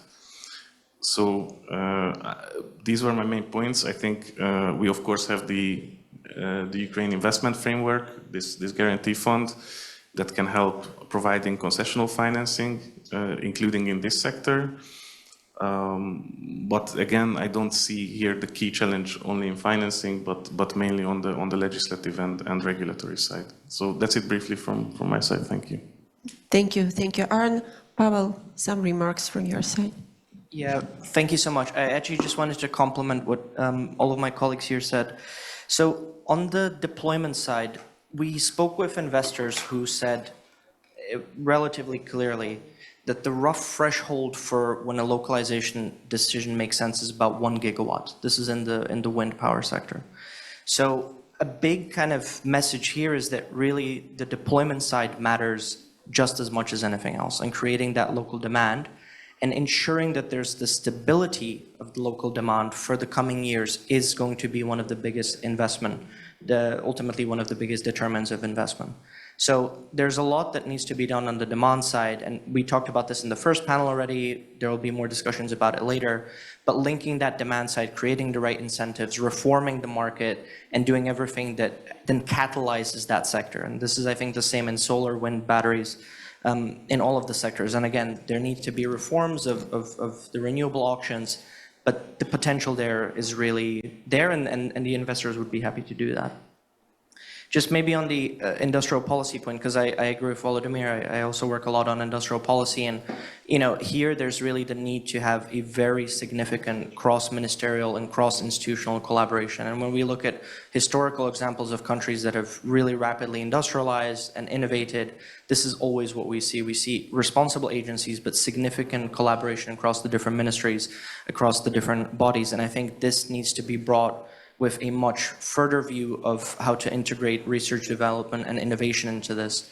There's ideas about different centers of excellence, research centers that collaborate on different topics. Germany is a good example of this. Taiwan is a good example of this. And yes, it takes decades to develop, but some of this learnings have already been done by other countries. So I think taking lessons from other countries and in terms of how these things can be improved and optimized is important.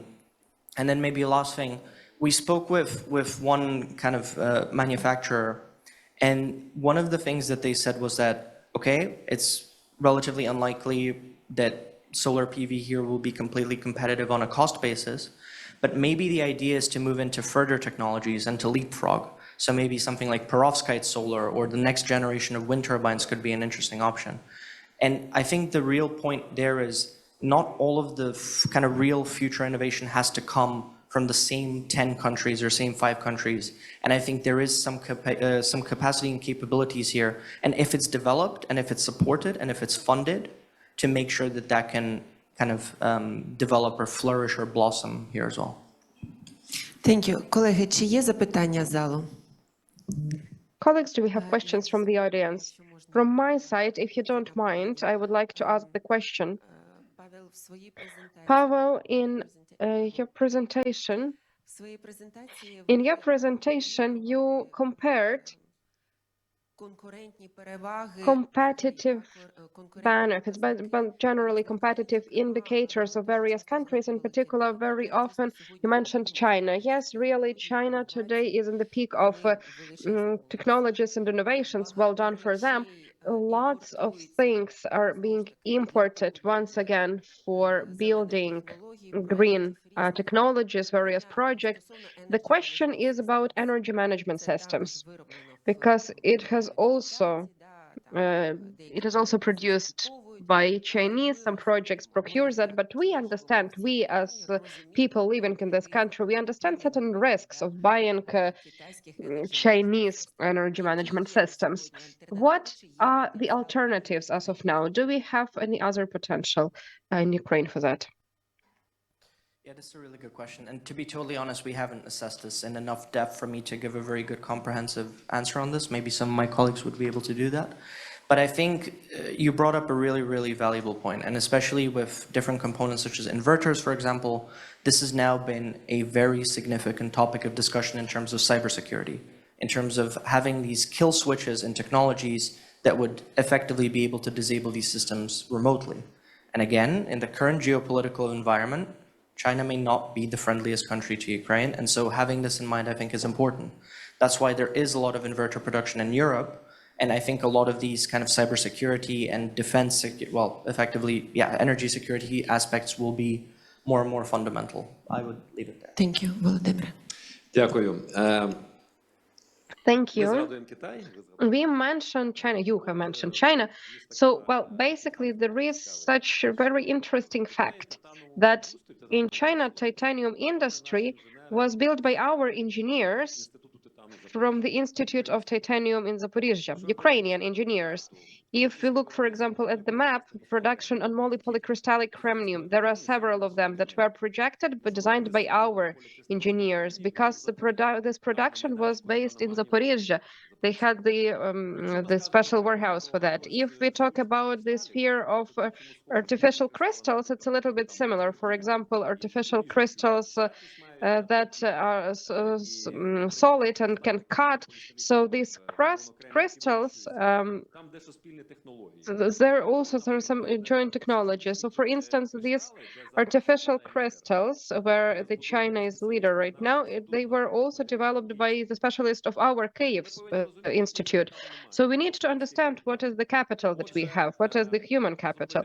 So we need to do as much as possible so that these people are involved, so that they are interested, so they are incentivized. And if we have projects of such factories in Ukraine, we have people who can do this with our Ukrainian capacities. It is an extremely important factor.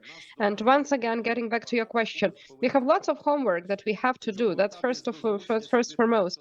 If we talk about involvement of transnational companies, what do we need to provide? We need to provide liberal cash regime.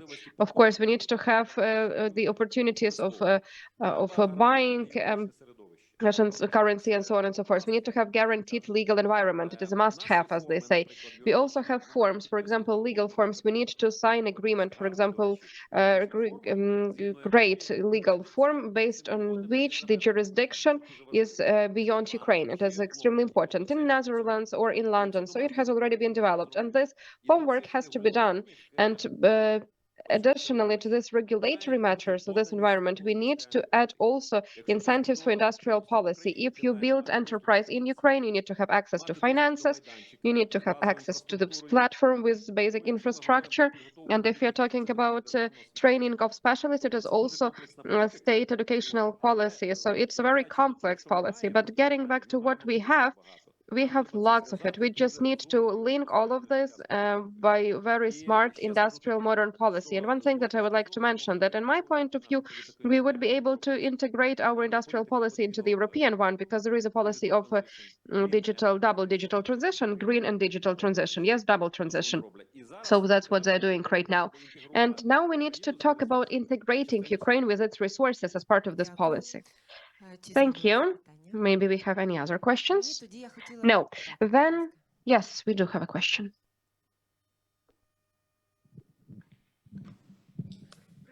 Володимире, питання до вас. Volodymyr, that's a question to you. So if to look at current prices, energy prices in Ukraine, it's around 120 euros megawatt per hour.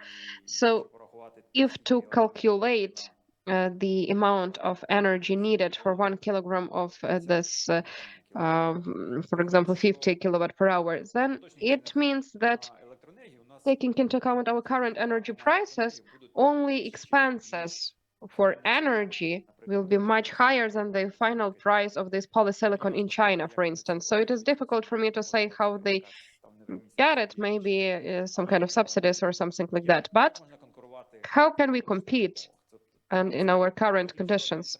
So it's only administrative way, prohibiting import of Chinese silicon, because there are no other incentives but for monetary ones to say buy Ukrainian products, but at the same time our net price will be much higher than the Chinese one. Thank you. Well, net price, we need to calculate it properly. I'm not ready to give you the exact numbers right now, because we need to understand the net price. If we are talking about polycrystal chromium, yes. Well, it's a matter of building the factory that I was talking about. So if, for example, we are talking about expenses for energy, then we need to have the best technologies. They are good in China, but I don't think that they are the best, because there are also some areas in the USA. So we need to calculate very thoroughly here. And having these numbers, we'll be able to understand what industrial policy we should use. Prohibition is not the key, let's say, tool of industrial policy. If you do not have any kind of production, but you need to have these elements for some other productions in the country, of course, these components should be brought freely. But if you understand that you need some time to support domestic production, 1 year or 2 years under certain conditions, then you can use those measures. If you generate this policy, I agree with you that we need to compare the net price. What exact sectors this policy has to be used in? The prohibition policy shouldn't be the main one, but it can give additional time to have a domestic competitive production. Here, I might say that Ukraine in its maneuver is pretty limited because we are members of World Trade Organization, even though we see how the state is treating, the United States is treating this organization. And we also have agreements about free trade with certain countries. But in this system of coordinates, we definitely need to balance, and we need to calculate everything properly to understand where we need to add something with incentives, with preferences to become competitive. And one more thing that I definitely have to mention. We have to understand that our factories have to be competitive. If you're not competitive, if you just demand some artificial conditions and you do not have the right for existence. So that's why important factor, and we're working with our colleagues here, should be internal market and the opportunity to export. So goods should be exportable. This opportunity to export and to compete on the market shows that you are exportable. So even if you use certain principles, this period of state support shouldn't be forever. It should be a short one. It should be very proper. And sooner or later, you need to have this ability to compete. If China right now, by using massive state policy, industrial policy, a policy of subsidizing, I'm pretty sure that these productions are being subsidized. That's why they are so cheap. If we do not play on this field, and if we do not have the list of the set of tools, we will not have any kind of chances. But it is not only economical, but also a political matter. And once again, let me reiterate, our entry point, global value chains, healthy competitiveness is China, is through building factories and producing basic materials. I have mentioned about that already. So we have concentrated opportunities of correct entry point. We need to do that. Thank you. Could you please introduce yourself and your question? Yes, hello, Tatiana Petrovska, Nest Group Company Marketing Director. So I think that you all remember that we had a factory on photoelectric modules. We actually the first company in Ukraine that created it. It was fully automatized. It worked not a big number of years because we didn't have duties for that time for bringing photoelectric Chinese modules, but we in Ukraine were producing them and we were paying duties, so that our product was more expensive than the one that was brought from China without duty fees. Right before the beginning of the full-scale invasion, we had this internal estimation and opened a project on researching technical economic justifications of and building of such factory that you're talking about. We considered polysilicon matter, then 1 gigawatt building of this vertical integrated company starting from polysilicon or import polysilicon, produce other elements that might be the basis or foundation for the production of photoelectric modules and all the other components. I absolutely support you that the key factor for the beginning of the production right now is actually having all the necessary materials. If we import those materials, then accordingly the cost of production will be much higher, and we need to calculate the effectiveness of such decision. If we are talking about cells, the photoelectric modules are produced. So we need to emphasize here on technologies. Technologies are not just running, they are flying ahead. So that's why the key integrator of these technologies actually is China right now, even though there are some other technologies available and produced in Germany, for instance. But here it is important to compete from the point of view of technologies, because while we can build and implement some kind of our own project, technologists might already run ahead and we will not be able to catch up with them. So we need to be, it's important for us to catch up with these technologies, to keep up with them. And the question, whether you have considered, or maybe in your research, you had analysis of the market needs. in the technologies, and of Ukraine and generally of the expert. Thank you. Thank you. Well, I don't know, maybe Pavel will start. Yes, Pavel may start. Yeah, sounds good.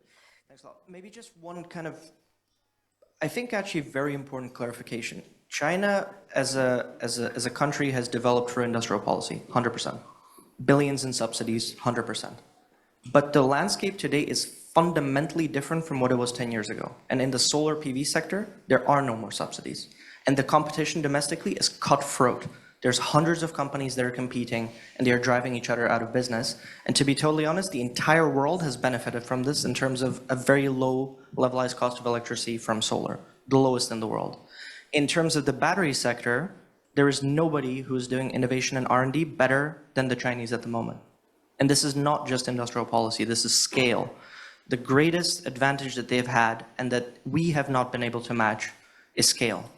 And the economies of scale that come from that. So again, a lot of these things are possible in Europe, but they have to be integrated. And I think if we take a 500 million person market, then you might be able to achieve that scale. If you just take a 30 million person market, then maybe not. I really want to kind of stress that because it's really, really important. I think industrial policy, as it's done today, relies significantly on financial resources, which we have to be honest, Ukraine does not fully have because there are many other needs that have to be fulfilled as well. So I think a big aspect of this is also prioritization, right? And how is the investment that's coming in, how is the second pillar of the EU's Ukraine facility being utilized? Where is the money allocated? And I think there's really a need to, again, look at this kind of competitiveness analysis that we've done to identify what these sweet spots would be where there would be really significant potential. Yeah, you want to continue? Дякую, я додам. Ну, перше, князь компанії дякую. Серйозна компанія, ми з ними співпрацюємо якраз в цьому Let me проєкті. add here, thank you so much for your question. We are happy to work with this company, and I truly believe that anything that's done properly, it needs to be done in a cooperation with joint efforts invested.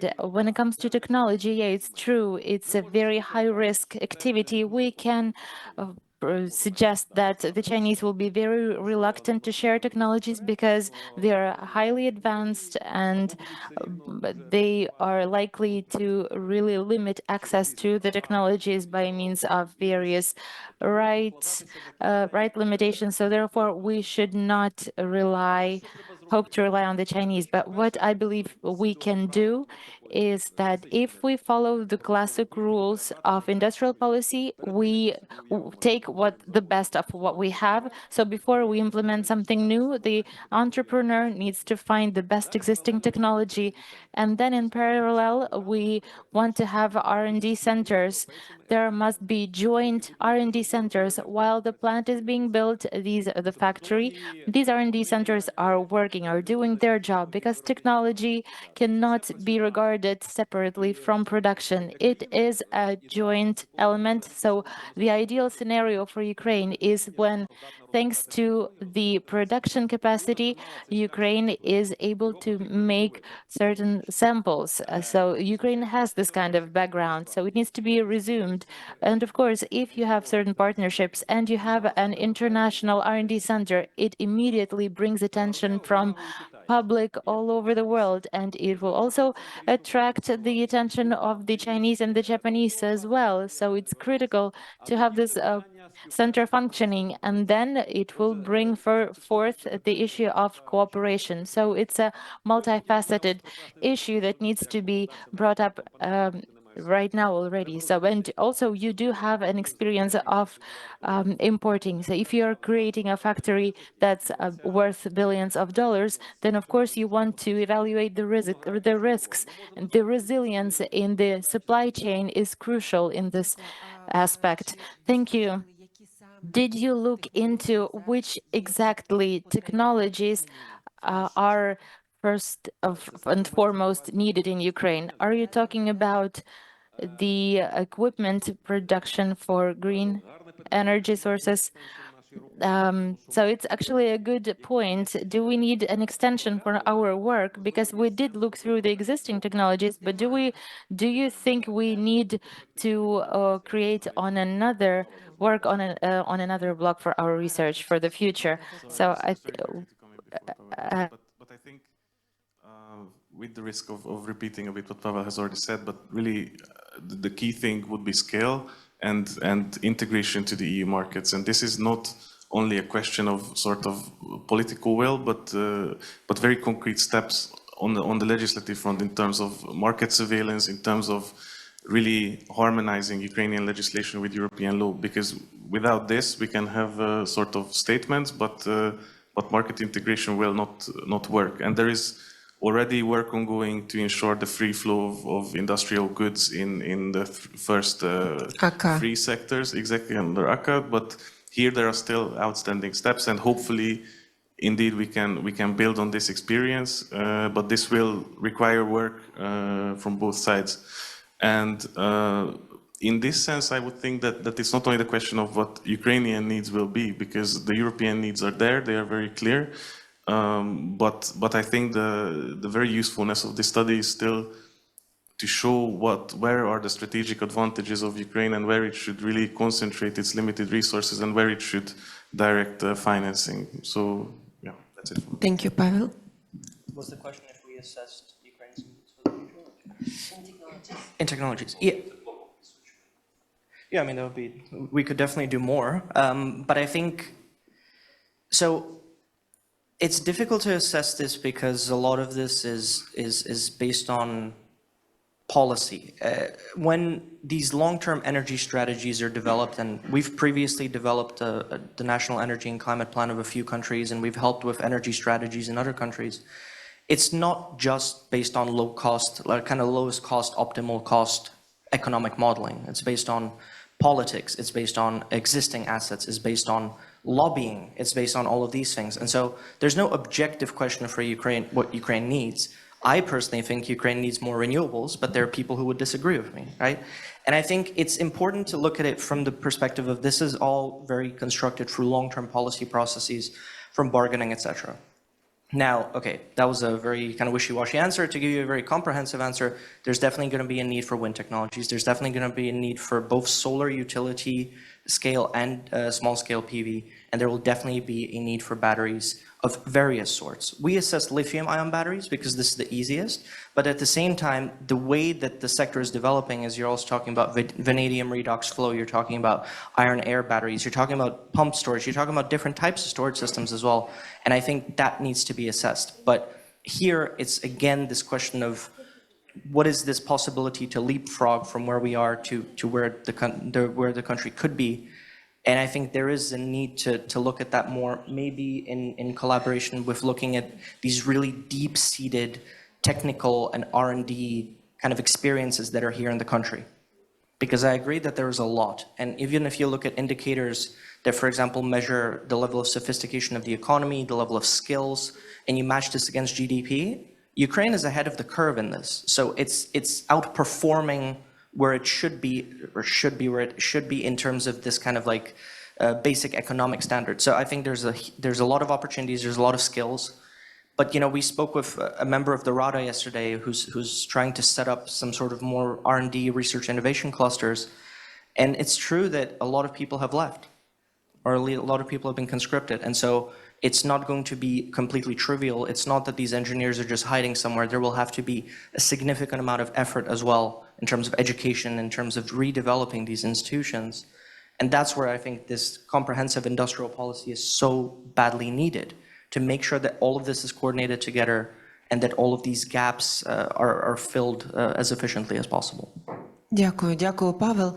Ми маємо завершувати. Thank you, Pavel. We need to finish now, so we will now move to our next panel, where we will talk about the perspectives and the renewable energy sources. But let me agree with the panelists today that the industrial policy is a very comprehensive policy, and it can only stand on human resources. It's true that we do need human capital, and we have outstanding lack of this. Just let me mention really quickly that we are EU membership candidates, and the European Union is a huge market that's technologically advanced.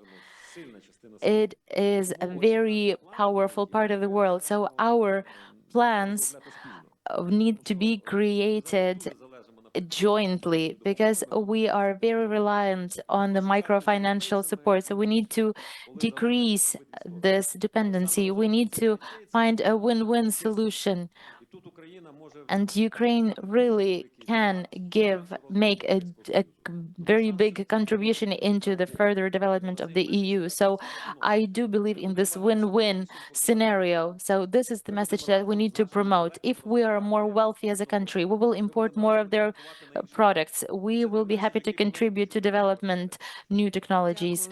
And this is something that we want to make sure our partners see. I fully agree with you. Together, we're stronger, even with the political integration that will probably happen in 5-6 years. But even now, we can dwell on our association agreement and our instruments of the joint market with the EU. Let's give a round of applause to our panelists, and I'm happy to give the floor, the moderatorship, to Irina Skorokhod, a co-chair of the Energy Committee, the Committee of EVA. Irina Skorokhod, you have the floor now.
Усім доброго дня ще раз.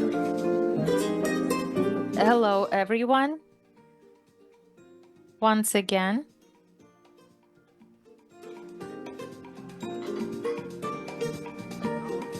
Ми дали декілька хвилин на фотографії. Розуміємо, що всім потрібна.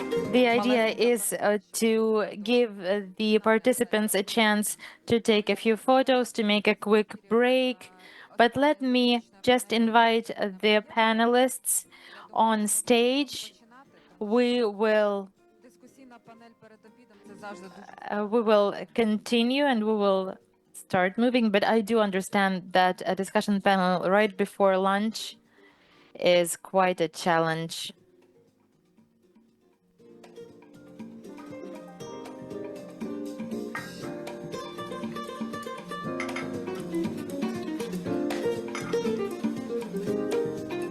Ми чекаємо ще Андрія Михайловича. Вірно? We're waiting for Andriy Mikhailovich.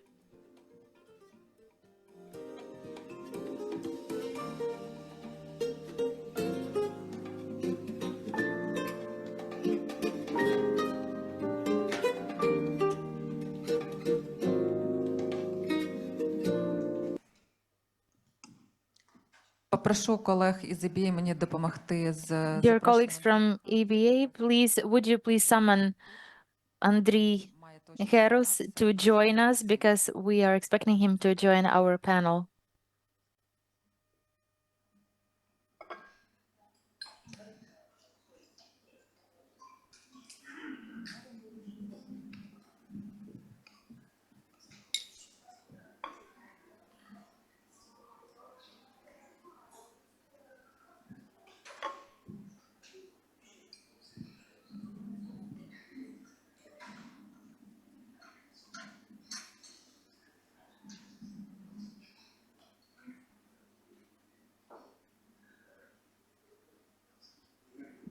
Так, якщо через хвилинку We will give Mr. Andriy just one more minute, and then if he's not here, we will start. Okay, let's start now then. I was listening very attentively to the two discussion panels earlier during the day, because if we do think and contemplate on the development of the renewable sources of energy, it is very critical to note that the issues relating to decentralized generation, it's very clear that it's the greatest transformation that happened to the market over the recent years. Talking about the year 2019, when our Industrial Committee of Energy in our European Business Association was starting, we could say that the counterparts involved were mainly Ukrainian and international companies, but then when the infrastructure was first hit in 2022 and 2023, there was a big interest level on behalf of industrial consumers because it became a matter of survival, and renewable energy sources and decentralized generation supports them in their ability to continue their operations. So now in 2025, if we look back to the recent years, the market has changed again. For me, the difference is in the fact that the new players that have joined the market to begin with for their own self-consumption, they are now full-fledged players of the energy market, and which of course will bring forth new questions and new challenges in our industry. So this discussion panel will be the most numerous with varied panelists, and every one of them will have something to share on the regulatory aspects, the technological challenges that every company has while implementing the strategy that they are working on in Ukraine. Of course, we also have honorable guests, Andriy Mikhailovich, we have representatives of energy efficiency, Mr. Aaron, who surprisingly understands Ukrainian.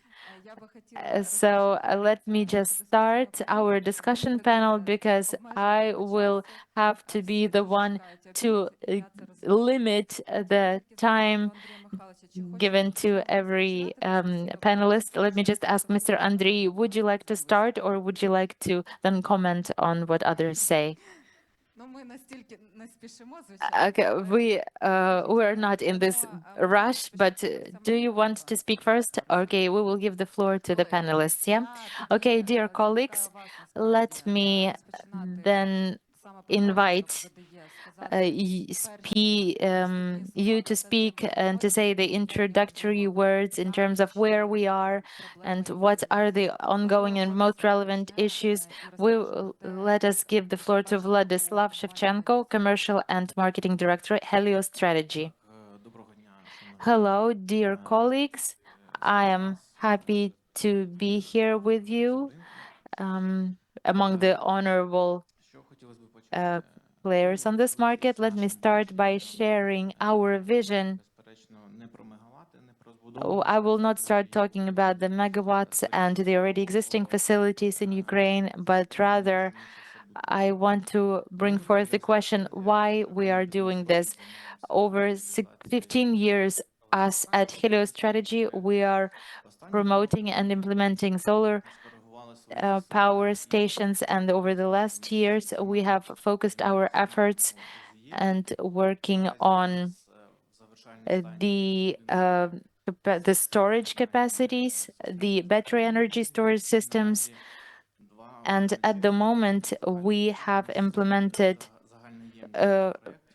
and we're now going to implementing the projects that will accommodate 22 megawatts per hour. We see the demand of the market. The net cost is below 1 megawatt per hour, and it does look as a very good investment and a way to reduce the energy cost of business.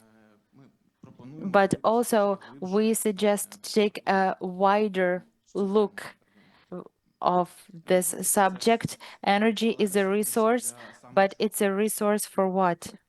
So today, two processes are taking place simultaneously. On the one hand, it's a massive launch of generation. First and foremost is generation on renewable sources of energy, supported by Ukrainian banks and Ukrainian state by its programs. On the other hand, it is slow growth or fragmental growth of energy demand from the side of economics.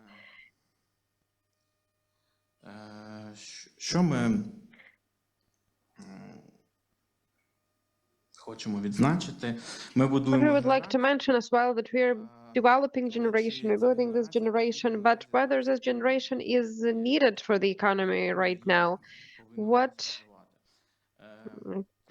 how should it work in this particular moment? Right now, we have limited opportunity to transfer energy to the EU market, and peak generation of renewable sources of energy is compatible with peak generation on our neighboring markets, Poland, Romania, and our neighbors. That's why we are basically creating a local surplus without local demand for this energy. That's why I would like to offer to focus not only to build a solar power plant, but who's going to actually consume energy from this solar power plant, not only to decrease net plus of kilowatt per hour, but how to make it value-added resources. And also the most important thing, to create conditions so that the business on the basis of this energy can scale.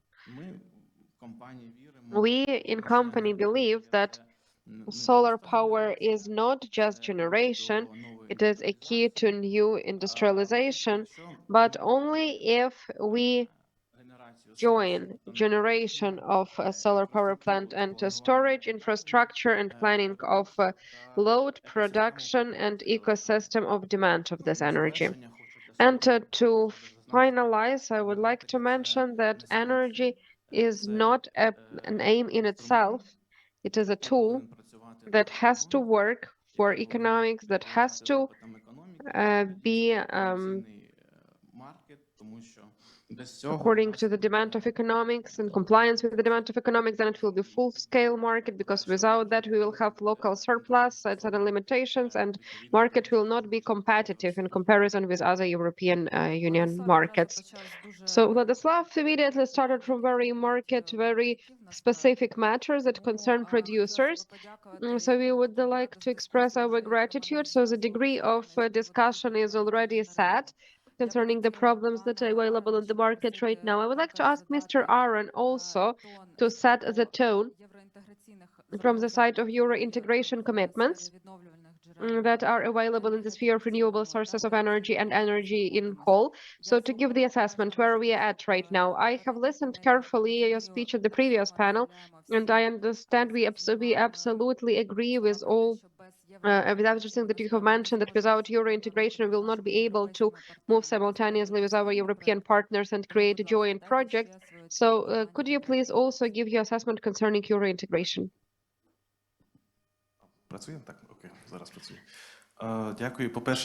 Thank you. First and foremost, I would like to reflect shortly, because these are very important. This is a very important challenge, and I'm always interested to listen to other participants of the market, what they think, what are the challenges they are facing with, and of course, for us and for Ukraine to build new generation and where decentralized recovery is a priority, but we need to think about it carefully. We need to understand where we need to build, where the needs are highest, and how it's going to happen. Because solar without storage, we see that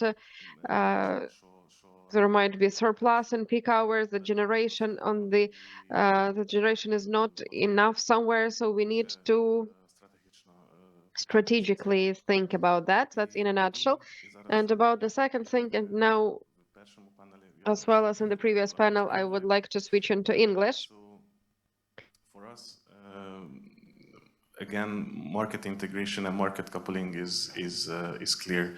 We need, but this is again a common benefit, win-win, to liberalize markets, to make sure that distortive price measures like PSOs and price caps are eventually phased out from the market, to ensure that that the necessary legislative steps like the electricity integration package is adopted as soon as possible, that the independence of the regulator NERC is strengthened as much as possible. And all of this is not only key to ensure market coupling on the electricity market by 2027, as it is our goal, but also to increase investor confidence, because without proper liberalized markets, without an independent regulator, without the right rules to the game, investors will simply not come in to build a new generation. Of course, we are very happy to see that already there are projects going forward, but perhaps not as fast and not in that size that we would like them. So we are also working under the Ukraine investment framework to support projects. Most recently, there is a 150 megawatt wind project in the Volyn region, but also we are working together with our implementing partners, including with the EBRD, to create de-risking mechanisms for renewable energy. These are in the works, but hopefully we will be able to announce some dedicated financing in the coming months. But again, financing alone, if there is no proper market conditions surrounding it, it will not help. So again, European integration, reforms, and strategic thinking on where generation is mostly needed. These would be the priorities from our side. Насправді ні в кого, напевно, і немає питань. Actually, no one has questions to what you're talking about market coupling and euro integration reforms. We as country has to perform them. So it's one more reminder that we need to move faster, of course, and thank you for your assessment. I would also like to add that we immediately started talking about solar generation. Actually, right now, we see that in cloudy days, we have questions of balancing the matters of demand and some time and consumption, and they are pretty not typical in comparison to other periods that were in Ukraine before. And here we also can mention that not only industrial consumers, but also regular consumers moved to renewable sources of energy. Lots of SMEs are also investing into their own energy independence. And I would like to give the floor now to Maria from the side of state energy efficiency. If I want to talk maybe about the program of energy efficiency to assess a certain transition already to renewable sources of energy in the population. How much that's a strategy of moving to renewable strategies being implemented in a wider society and context. Thank you. I would like to welcome everyone here, and I would like to continue the discussion actually that already was started by my colleagues concerning the demand for energy and renewable sources of energy. Actually, and Aaron will not let me lie here, the European Union does not consider renewable sources of energy without some other policies, without policy of energy efficiency and decarbonization. And actually, when we are talking about these market benefits or advantages that solar energy and renewable energy should have to develop, then here we have this question of decarbonization first and foremost, and those new mechanisms that are just being developed in Europe in some countries and even more so at the initial stage of using in Ukraine. So what do I mean by that? First and foremost, of course, is the system of trade emission system that is developed in Europe, and Ukraine is on its way for 20 years and planning to launch its own system. But we will have to, in the context of Euro integration, we have to do that. The second thing, it is demand management. We have mentioned about population, and in some EU countries, the population is also paying a CO2 tax. And in this particular case, of course, renewable sources of energy and becomes very profitable and very comfortable for population. If to talk about the demand in Europe, energy is the only way of resource, the only type of resources that shows growth in demand.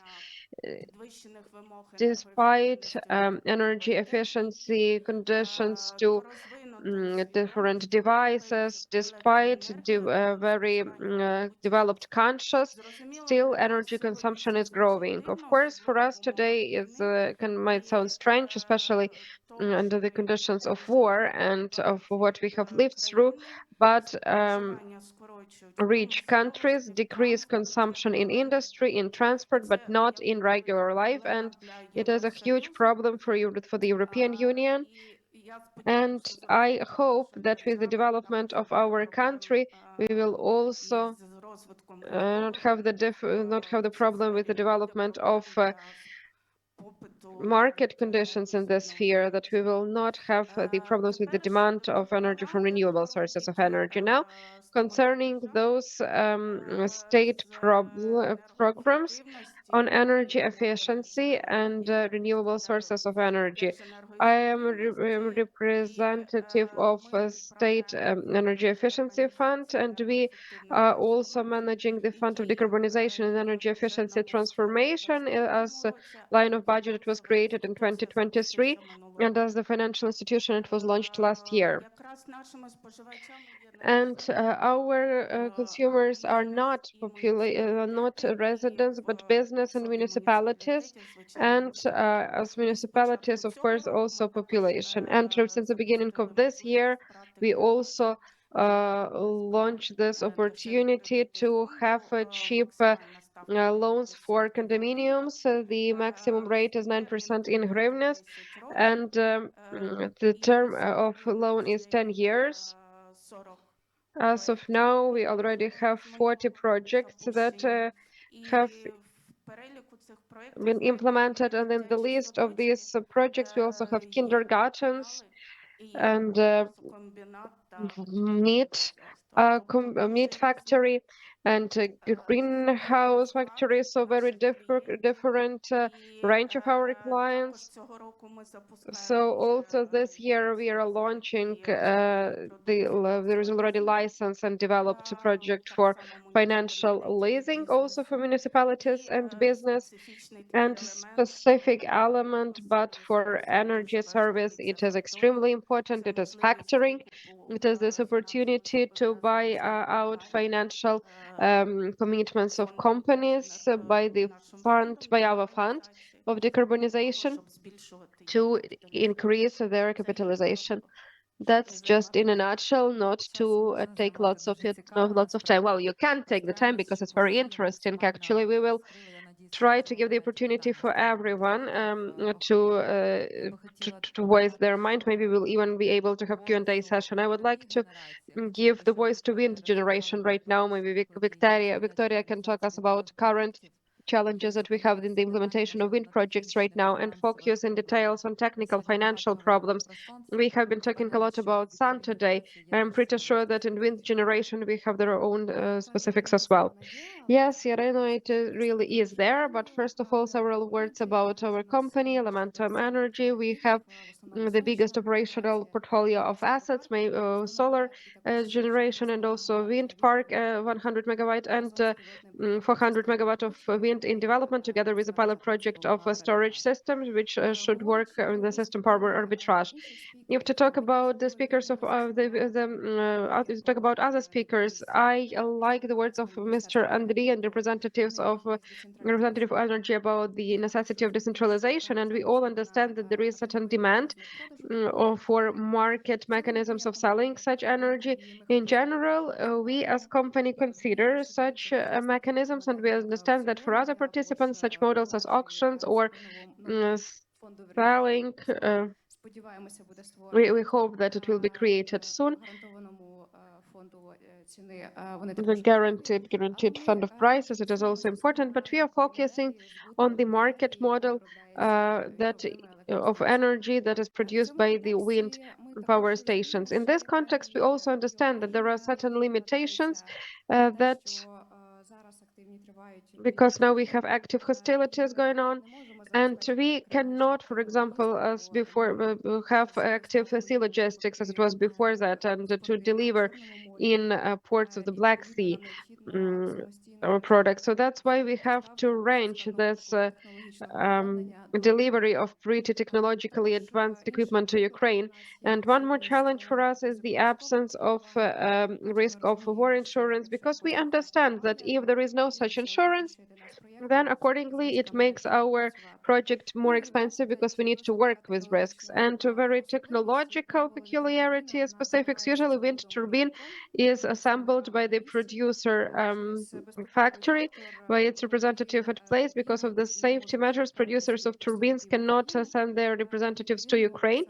Accordingly, the owner of the project has to take additional risks and additional expenses to independently organize with the monitor of the producer of wind turbine the assemblement of these wind turbines at place. So it means that for us it is more expensive project in the situation where risk still remains high, because of the Russian invasion.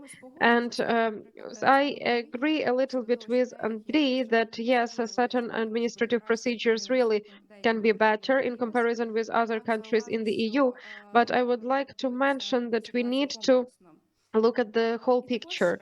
And I also wanted in this context actually to express gratitude because starting from 2022 there were several initiatives that were useful in general for the industry. For example, it was the opportunity to stop sales this green tariff to try ourselves in the market. We also had the opportunity to use some new mechanism that before used was only for auctions. And even though those actions that were planned in 2019 were not launched, we had this opportunity to test them. And getting back to that matter that I mentioned at the beginning, there's a necessity to sell energy and our experience. We defined two additional regulatory barriers that are pretty uncomfortable for us at this particular moment. So if Ukraine continues, and it will continue using price caps, then we want them to be in compliance with the European practice, to do something that will let us forecast business models better and understand how the price can fluctuate. Because if threshold prices are used in more or less stable price range, then we understand that we do not have any kind of predictability, and it can be huge administrative influence on the models of the return of investment that the company is calculating. And the second matter is pretty difficult. It was also in the European Union, but it seems that it is underdeveloped in our country. It is that volumes of energy that we are going to sell. We do not know and we do not really understand how much we will be able to sell, taking into account the limitations in the system. This problem is regulated for the producers that work with green tariff. There is the system of reimbursement, but also there is a special regime that helps to limit the cessation at the last moment. But based on our experience, when they take the risk of the selling on the market, it does not work as it should. And we understand that the volumes of generated energy might be much lower. We even changed it. We even checked it on one of the facilities. We have lots of facilities. We have 28 solar power plants, and we saw significant difference. Not even 2 times, 3 times, but much bigger. So colleagues tell me that it's around 10 times. So it is pretty big problem for us, but I today am pretty optimistic, and the company was created to change energy of the nature for better and cleaner future. And for me, great sign is that for the last 2 years, we have had constructive dialogue, and we managed to receive that flexibility that was really needed under the conditions of full-scale war.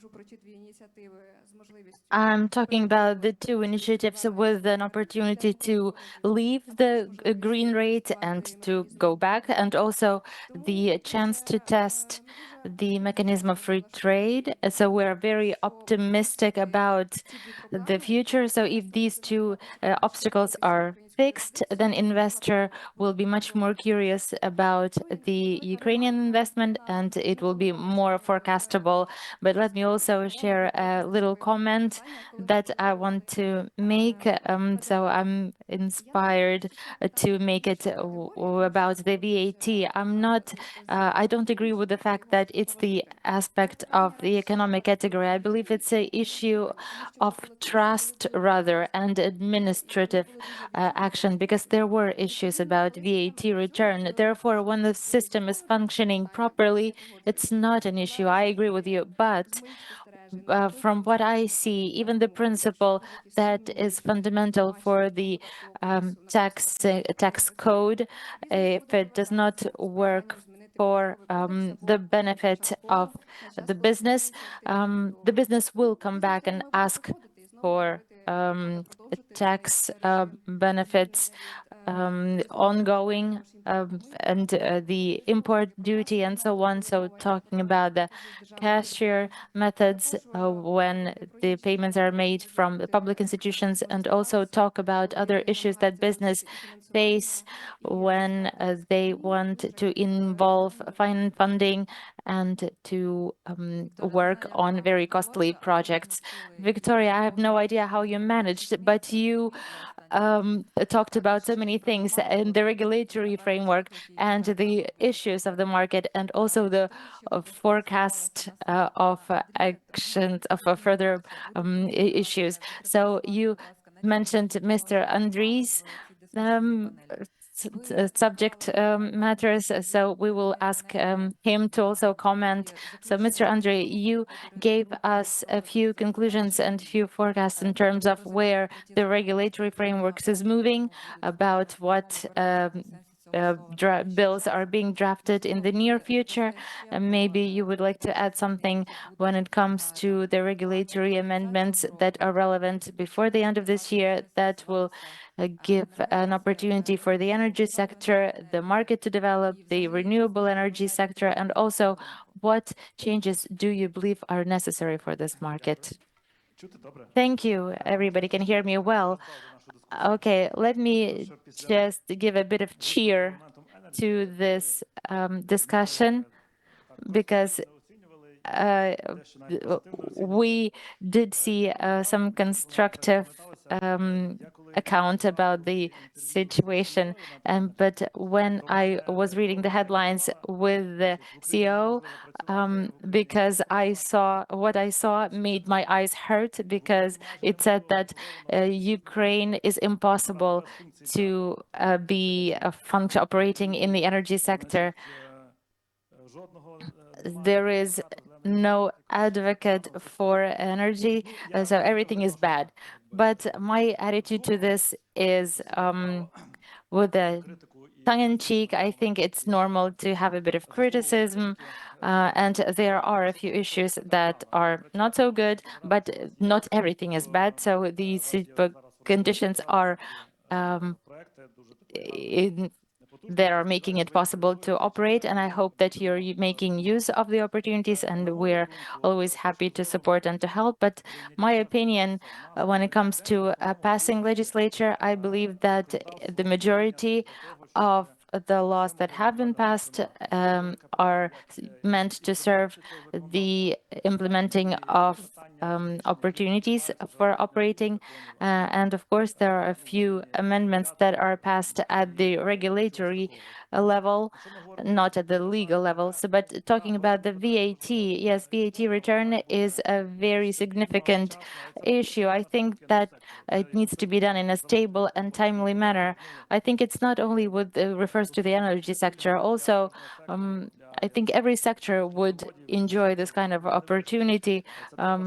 So this is something that needs to be done in some kind of automated manner, and the timely return needs to happen. I think last year it happened, it was done properly. I've heard some feedback that there have been a few troubles this year, and we really do not want it to happen in some kind of corrupted manner. We do not want to go back where we once were, but there is an issue, and there is an issue that's criticized, the price caps, and also you mentioned that it's not clear when they will happen and how this market will be regulated. It is difficult to influence.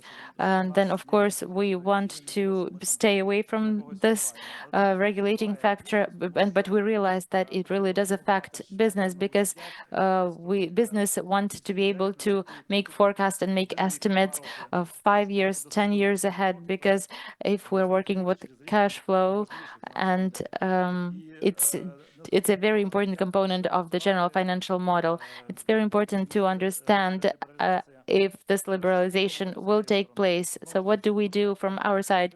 The draft law on market coupling that was mentioned already today, it says that the full-fledged market coupling with the EU countries will be in action when we have the acts, the rules, and the limitations that are now implemented in the EU. They do have price caps as well within the limits of 400 euro per megawatt hour. So I think the highest price cap is 9,000 hryvnia at the moment, but we are passing this. We will pass this law, and I'm sure about this. And there is a reference to the regulator that needs to synchronize this rule with the EU membership countries. What responsibility lies ahead? So what if it's not synchronized? Then what will be the consequences? It's not regulated at the moment, so I'm not quite sure where this will go.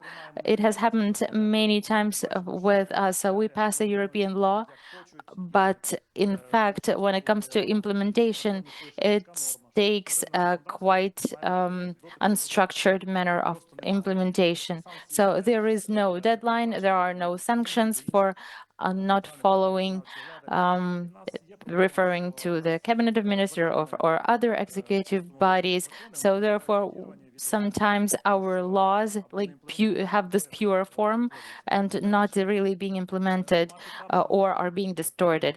But back to the market coupling law, I'm sure that it will be passed and there will be a reference to the necessity to implement the European rules, and it will be an issue of the agenda.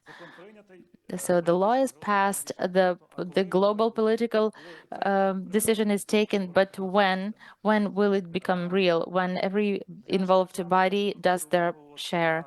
Let me also highlight and bring attention to the words of the Helios representative. I think he was very correct to mention what does the consumer need, what does the energy system need, because every time you create something and you sell and you try to forcefully sell a product using an administrative resource or hype, but it's in fact something that's not needed.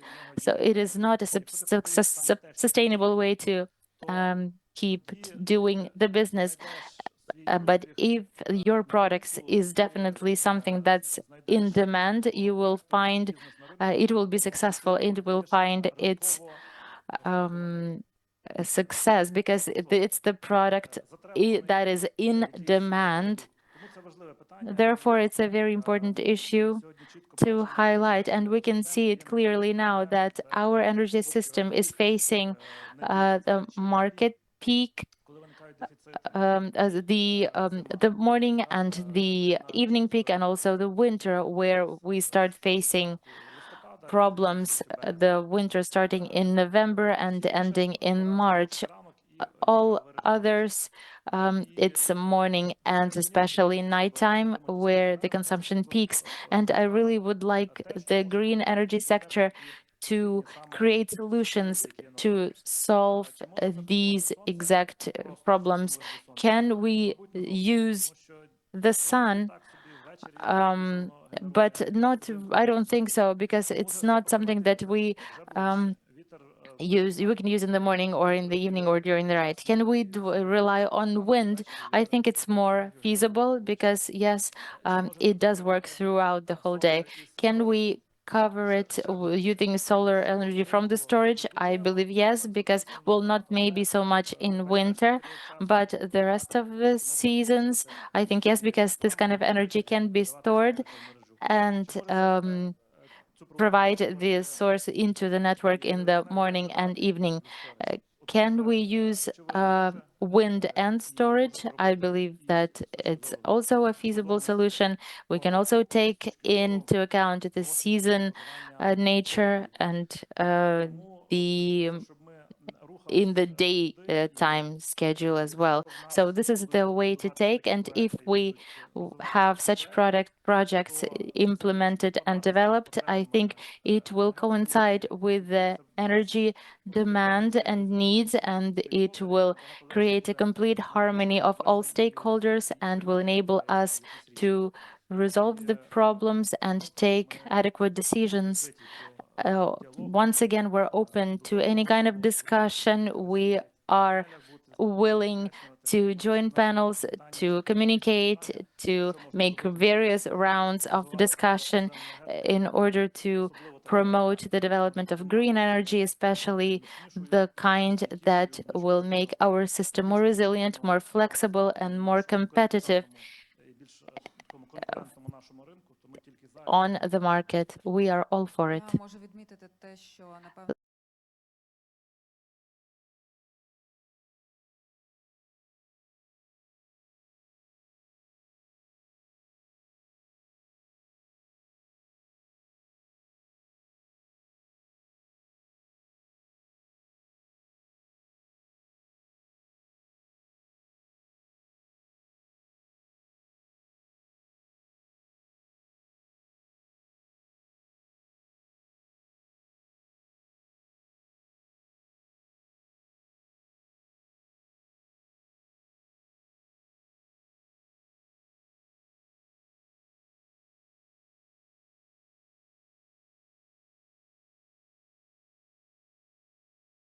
якби рости і вдосконалюватись, тому все нормально.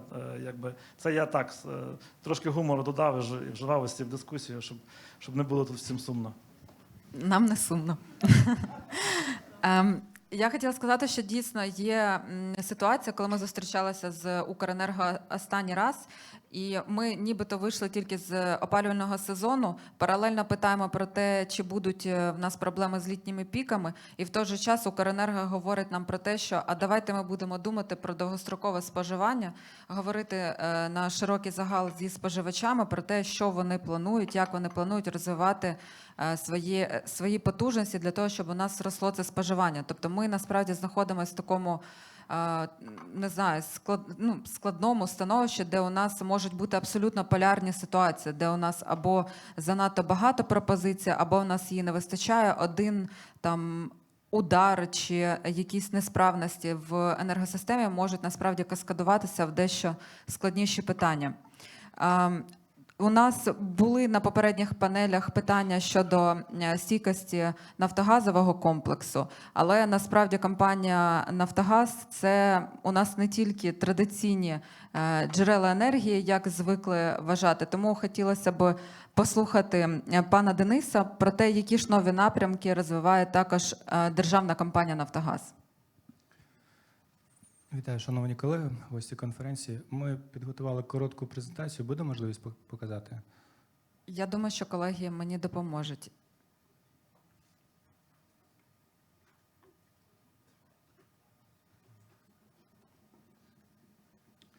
Так, дякую.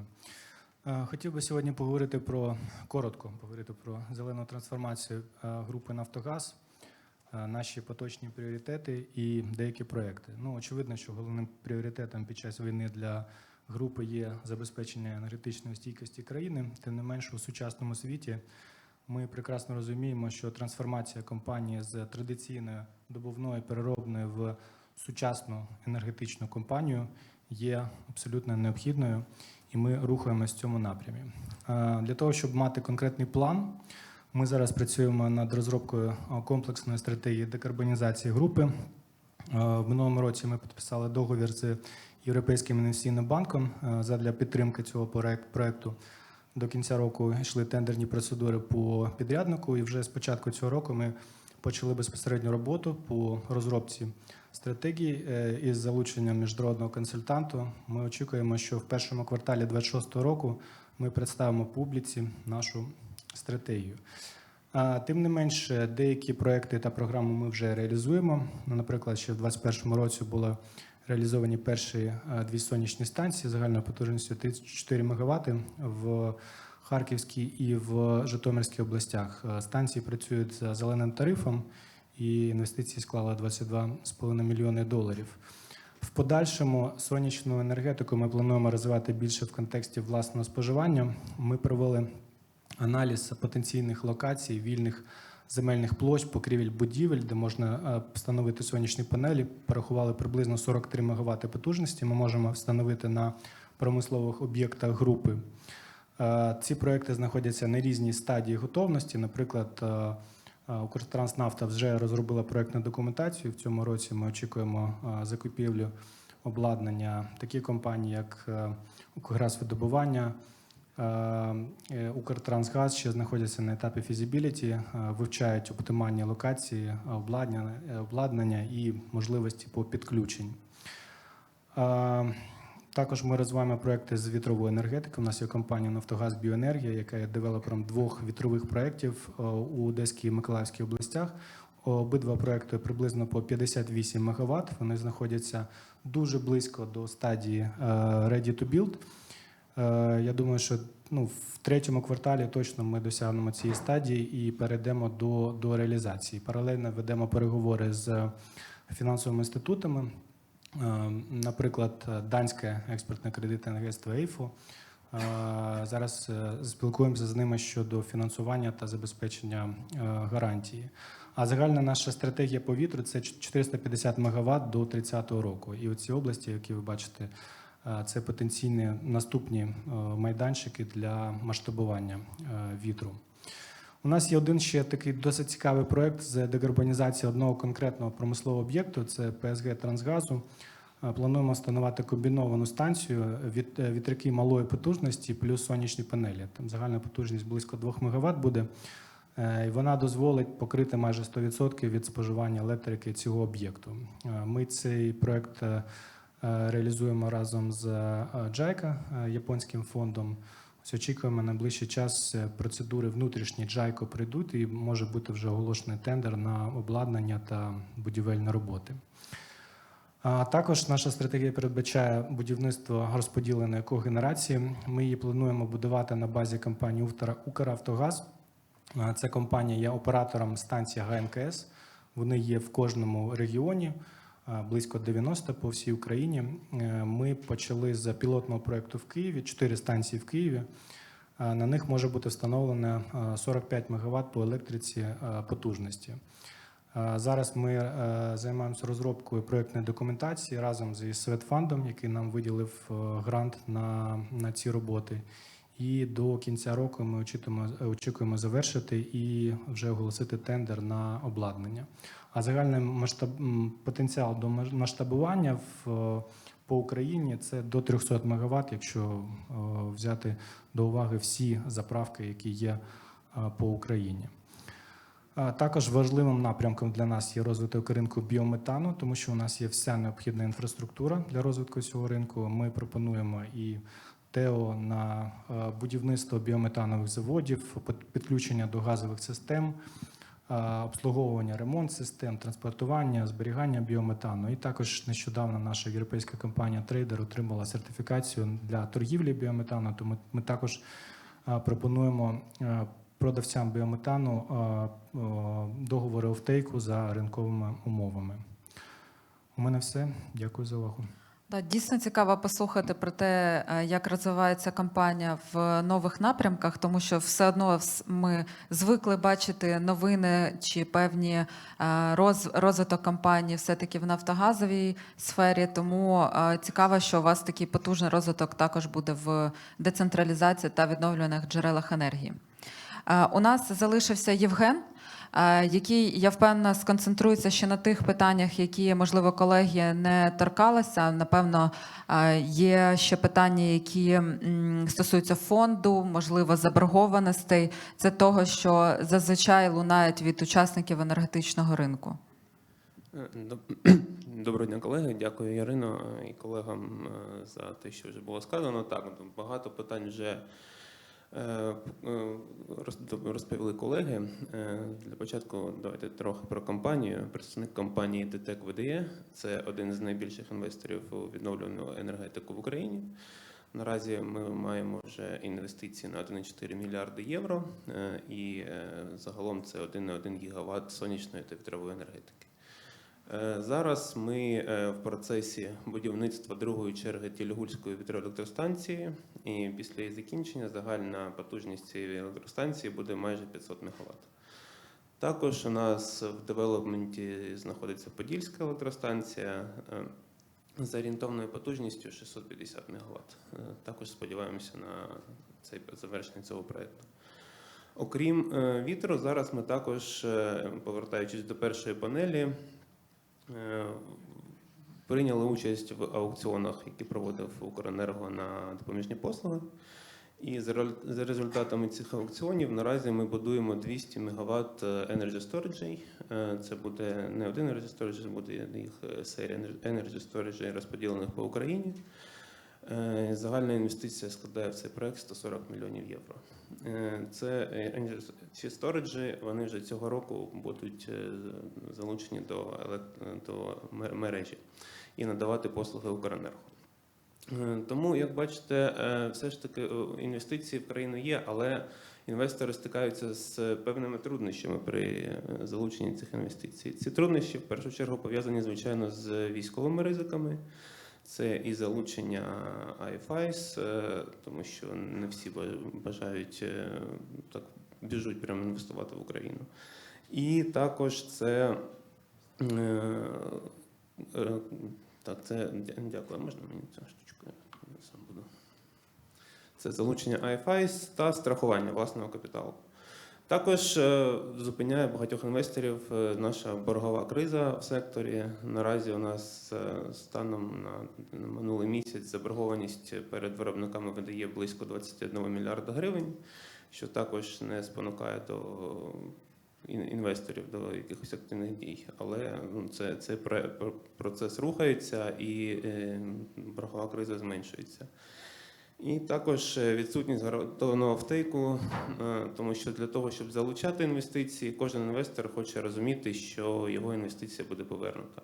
А повернута вона може бути тільки за наявності або якогось довгого PPA, який гарантовано буде надавати кошти.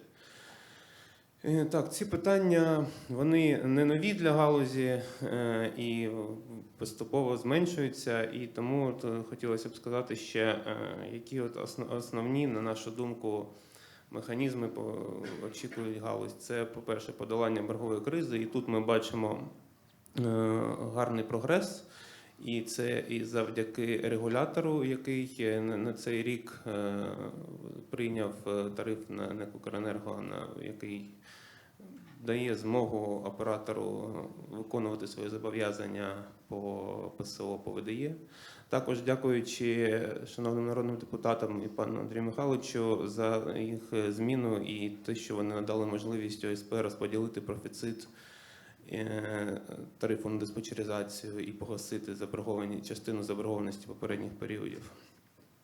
Тому сподіваємося, що питання боргів, воно якнайшвидше зникне з адженди енергетичного сектора України і буде подолано. Наступне – це зелені аукціони, про які вже сьогодні згадувалось. У нас вони передбачені законодавчо. В минулому і в цьому році навіть були пілоти цих аукціонів. Ми бачимо, що технологічно все готово, можна проводити, але попиту поки що не було. Тут, дякуючи шановним народним депутатам, вже є ініціатива по внесенню змін до правил зелених аукціонів, які, сподіваємось, збільшать інтерес, зацікавленість інвесторів. І якщо цей аукціон буде якнайшвидше, законопроект, перепрошую, буде якнайшвидше прийнятий, то, можливо, і цього року вже пройдуть якісь результативні аукціони. Наступне – це фонд, про який також сьогодні згадувалось, який розробляється спільно зараз з ЄБРР та Європейською комісією.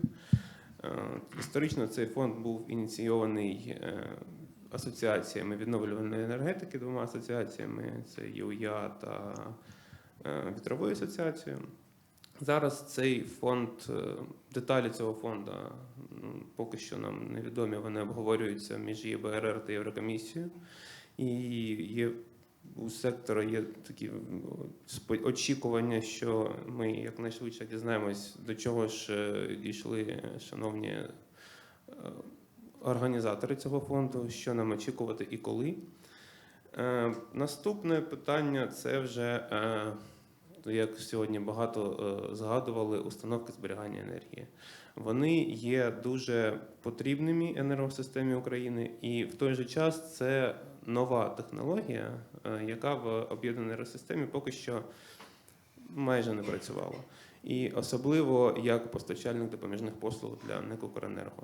Те, що у нас з жовтня цього року вже буде масово, тому що багато, наскільки відомо, багато переможців спецаукціонів НЕК «Укренерго» – це саме установки зберігання енергії. Тому це питання також буде потребувати, скоріш за все, якогось регуляторного покращення, враховуючи те, що це все ж таки обмежений ресурс, це не генератор, і він має якісь свої технологічні властивості і обмеження. Також такі питання, як маркет каплінг, теж багато про нього сьогодні говорили, не буду повторюватись, але однозначно лібералізація і адаптація українського регулювання до європейського, воно тільки посилить конкуренцію, воно надасть більше можливості прогнозувати ринок і, відповідно, інвестувати і залучати інвесторів в цю галузь. Ну і нова, як то кажуть, last but not least, ринок гарантій походження. Нещодавно запущений, також дякуючи змінам в закон, цей механізм у нас з'явився. Виробники з ВДЄ вже випускають гарантії походження, вже проходять перші торги, але, як ми бачимо, попит поки що на них не дуже великий. Чому невеликий? Тому що, на нашу думку і на те, що ми проаналізували, як це в європейських країнах проходить. Перше, це те, що наші гарантії українські не визнаються в країнах ЄС поки що. Наскільки я знаю, над цим працює зараз Міністерство енергетики та разом з регулятором для їх визнання, але це, скоріш за все, не швидкий процес. І наступне – це розвиток українського ринку. Щоб у потенційних покупців було бажання і необхідність купувати ці гарантії, вони мають нести якусь цінність. Те, що зараз ми бачимо, то кожна гарантія походження, вона має якусь свою екологічну цінність, яка може бути використана потенційними платниками екоподатку, наприклад, для зменшення своїх податкових зобов'язань. Це цікавий інструмент, він був представлений гарантованим покупцем, як на даний час найбільшим тримачем гарантій походження і зацікавленим їх реалізації. То, можливо, цей механізм, його реалізація значно пожвавить цей ринок. І от в комплексі всі ці питання, їх вирішення – це довгий процес, але, я думаю, поступово, крок за кроком, ми все ж таки все це подолаємо. І, щоб, я так розумію, із панелістів я останній зараз, Андрій Михайлович, рефлексує. Хочу вірити в те, що галузь вирішить якнайшвидше це питання і продовжить розвиток свій. Дуже дякую. Я просто хотів сказати, що мені здається, після того, як я зачитав критику, нам стали більше дякувати. Чи це мені здалося так? Не хочемо робити позитивне підкріплення зараз цій тезі, тому... Колеги, хочеться відмітити, що поряд із традиційними проблемами, з якими стикається галузь відновлюваної енергетики та взагалі енергетика в цілому, у нас постало два таких для мене геймченджера. Перший – це, звичайно, всі ті питання з приводу споживання, що ми обговорювали, з приводу споживання, як його стимулювати, яким буде наш бізнес-ландшафт, як промисловість буде розвиватися. Це, звичайно, широкий, великий, важливий виклик для держави. Ми всі надіємось і будемо долучатися до його вирішення, адже без працюючої економіки в воюючій країні дуже буде складно. Тому це, напевно, із виклику, і все-таки є позитивний шифт, тому що у нас є зміни до регуляторного поля, у нас є певні нові ініціативи, які будуть сприяти стабільності галузі, а також є певна стабільність уже у тарифі, який був затверджений для розвитку галузі. Тому можна сказати, що це такий собі баланс, енергобаланс. Якщо у когось є ще бажання сказати фінальне слово з приводу панелі. Ага, питання. Все. Ну, давайте тоді ще 5 хвилин питання. Будь ласка, допоможіть мені із мікрофоном. Власюк Володимир, ну, перша одна така репліка, що, ну, що я почув із вашого обговорення, із нашого, що, звичайно, нам треба було б стратегічне планування в країні, яка покаже, де буде розміщуватись які індустріальні промислові потужності. Тому що саме до цих потужностей треба робити генерацію, відповідно. Ми розуміємо, що таким було Запоріжжя, зараз це дуже ризикована зона. Ми сподіваємося, що воно залишиться, але нам треба таке зонування і інструмент стратегічного планування обов'язково. Це як загальний. І до цього ще хочу просто задати питання конкретне до наших панелістів. Це, наприклад, до пана Дмитра. І загально. Скажіть, будь ласка, якщо можна, актив, який саме Нафтогазу сховищ. Якщо можна інсайт, чи є в нього економічна ефективність зараз, як такого, якщо є відділений баланс, а по ньому, очевидно, має бути. І друге, чи розглядаєте ви якісь моделі співпраці з приватним бізнесом на основі цього активу? Ну, наприклад, є така технологія, як виробництво електроенергії на зжатому повітрі. Для цього треба використовувати потужності, коли ти можеш під пресом подати повітря, потім повітря поступає і через турбіну воно виробляє електроенергію. Тому що просто так з приватної моєї практики є зацікавленість, наприклад, в таких моделях співпраці з Нафтогазом. Дякую. Дякую за запитання. Ну, почну з другого. Ми відкриті до діалогу з приватними компаніями, тому ми завжди раді зустрітись, обговорити потенційні можливості для співпраці. А щодо економічної ефективності, ну, як я зазначив, цей проект зараз планується до реалізації за підтримки JICA, це буде грантове фінансування.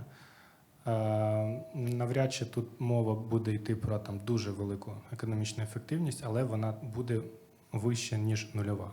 Це точно. Ну, NPV у нас буде більше, ніж 0. Але ми все-таки розраховуємо відкатати пілотний проєкт для того, щоб побачити, як це працює на конкретному кейсі. От ви згадали про Запоріжжя і про промисловість. Я хочу звернути увагу, ми обговорювали якось в комітеті питання приєднань і побачили, в яких областях, які обленерго, скільки видають приєднань. Так ось в нас, на мою думку, зараз зароджується новий промисловий регіон – це Закарпаття. То, скільки там видано технічних умов на приєднання новим підприємствам, це дійсно вражає. І, по-моєму, там і навіть оператор систем розподілу, тобто обленерго, така нормальна компанія, і вона досить адекватно видає технічні умови, немає якихось особливих скарг.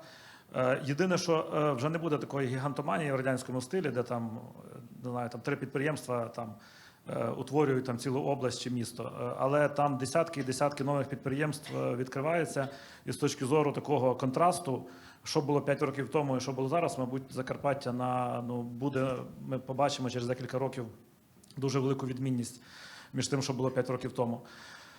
І, звичайно, там і генерації будується дуже багато. Теж по виданих технічних умовах видано і сонце, і вітер, і газова генерація там з'являється. Тому тут Закарпаття демонструє таку велику динаміку, і я думаю, що область дуже сильно зміниться.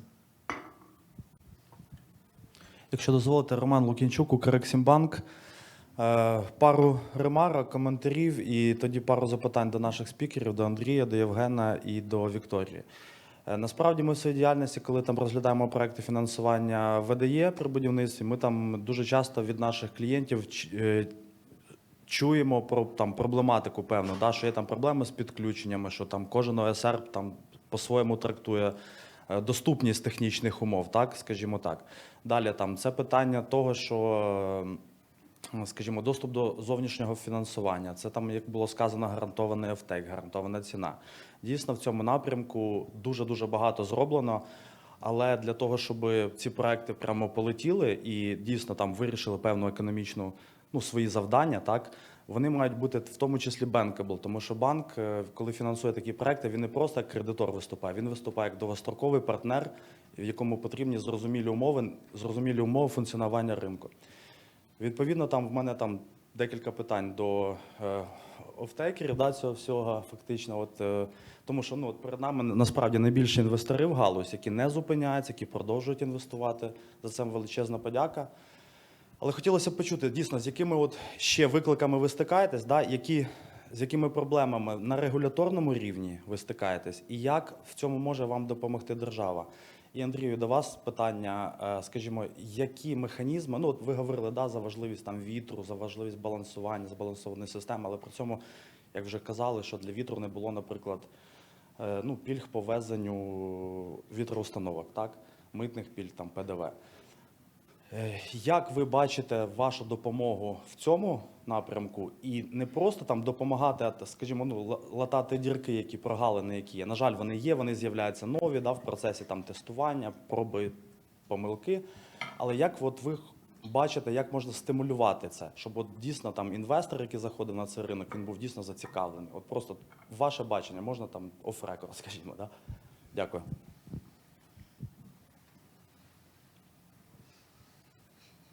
Мені? Можна і не офрек, нема питань. Ну, дивіться, ще раз, мені здається, що це питання цього ПДВ, а мита немає ні на інвертори, ні на панелі, ні на вітротурбіни. Це питання ПДВ, воно трошки перебільшене. Я не думаю, що ПДВ – це ділбрейкер, ось буде проєкт чи не буде проєкт. Ну, в Сонцю так точно ні. І ну, якби влада має щось робити і має звітувати, як вона сприяє. От і говорять, що там стимулювали, там ПДВ відмінили і все поїхало. Воно би їхало, більша, абсолютно більша частина цих всіх панелей і інверторів, вона їхала би так чи інакше, тому що є в цьому економіка, особливо на власні потреби. Був, скажімо, такий, ну, якщо не культ, то тренд, що треба будувати якусь власну генерацію, бо люди були в емоціях трошки після тих відключень, які були, після цих руйнувань, які були. Тому ПДВ – це досить маленький, його треба вчасно повертати.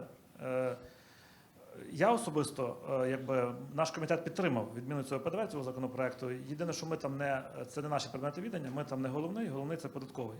Всі податкові пільги зараз приходять важко. Ось. Тому, якщо воно винесе зал, звичайно, я проголосую за. Але треба розуміти, що воно може і не винестися, а може приходити дуже важко. Тим не менше, з того, що ви запитали, да, яку конкретику можна сказати. От ми вже згадували сьогодні, по-перше, ми дозволили по спрощеній процедурі, це те, що cable pooling, доставляти сториджі, якщо ти не перевищуєш ту потужність, на яку ти взяв техумови, якщо ти не перевищуєш свою приєднану потужність. Тоді ти можеш до сонця або до вітру доставляти сторидж, якщо в тебе умовно вітер там не використовує усі години твою повну потужність, то тоді може сторидж в інші години просто видавати і використовувати потужність, яка була видана тобі на вітер.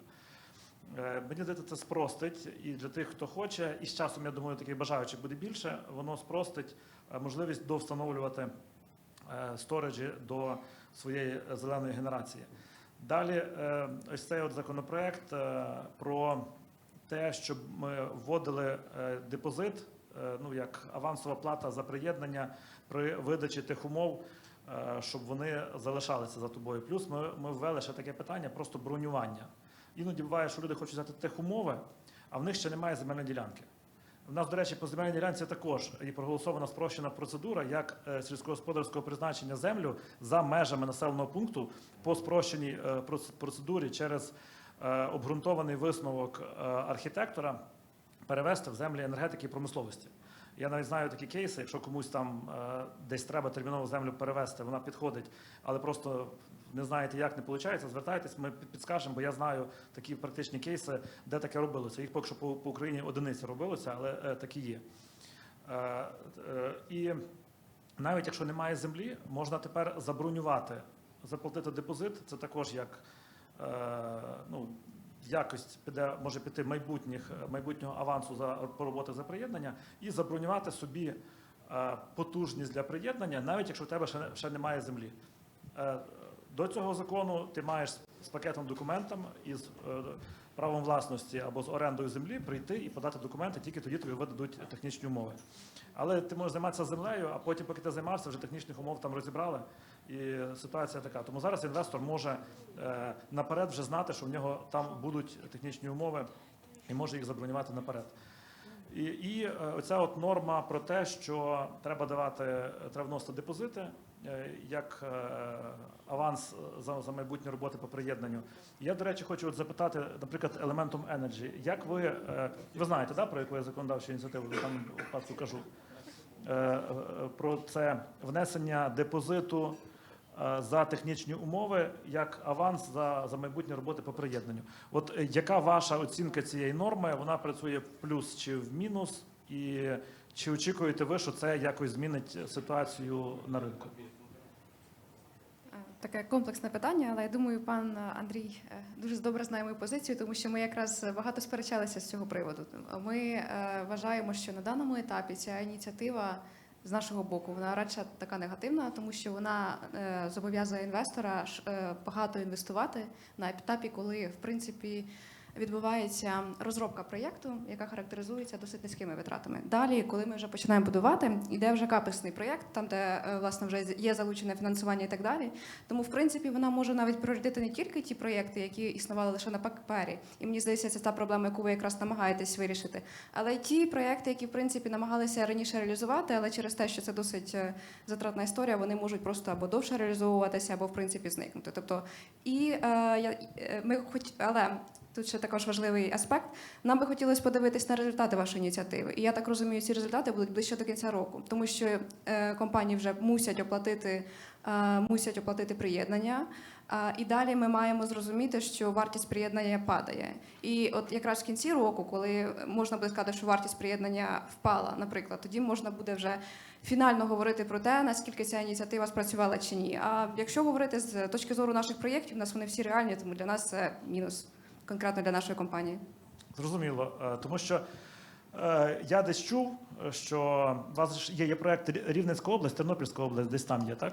Так. От там, де він реалізовувався, я ніби чув відгуки від ваших людей, що спочатку так, негативне відношення, потім подивилися, як працює, і, в принципі, погодились з тим, що це все непогано, а нормально для ринку. Але бачу, у вас є певна критика, нічого, нормально. От. Тим не менше, я думаю, що це навіть питання не здешевлення, я думаю, що це питання того, що це просто вивільнить деякі потужності і можна буде приходити, брати технічні умови і будувати. Тому що реальний приклад.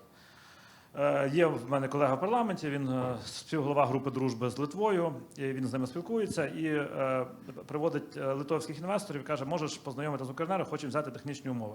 Вони об'їздили пів України, на Волині немає вільних, в інших областях немає, а десь знайшли в Житомирській області, де є якісь вільні технічні умови на якійсь підстанції. Тому це реальна проблема, коли інвестор має капітал чи має можливість фінансування, має серйозні наміри, і просто роздані технічні умови, і вони далі не реалізуються. За принципом і сам не гам, і комусь не дам. Тому ми старалися цю проблему вирішити якимось чином, мали довгі дискусії, діалог точно мали, пом'якшили там ту версію, знайшли ніби якийсь компроміс, консенсус, побачимо, сподіваємося, що воно запрацює. Ми принаймні шукали шляхи, як вирішити. Це не проблема для тих, в кого вже є технічні умови. Я цих розумію, але це проблема для тих, хто хоче заходити на ринок і ще не має технічних умов. От для цих цей закон може допомогти отримати технічні умови і далі будуватися. З точки зору екології в нас все просто, з точки зору землі теж не складно, з точки зору ринку електроенергію продавати можна і ціни в нас більш-менш ринкові. Єдине, що краще, щоб вони були ще дешевші, коли профіцит, тобто в день, і дорожчі, коли дефіцит, тобто ввечері. Це було б корисно для ринку, на мою думку, але є там ці обмеження у вигляді прайскепів. А так, я не хочу фантазувати, щось нове придумувати. Якщо є якісь проблеми, тоді цікаво їх чути від учасників ринку і тоді їх вирішувати. Колеги, буду дякувати і дещо дискримінувати по запитанням наших учасників ринку. Думаю, що в кулуарах будуть давати відповіді на запитання, тому що мені ось так показують. Я хотіла подякувати всім за не тільки сьогоднішню участь у третій дискусійній панелі, але в цілому Energy Day від Європейської бізнес-асоціації. Цінуємо увагу, партнерство. Будь ласка, приходьте на заходи наші іще. Дякую.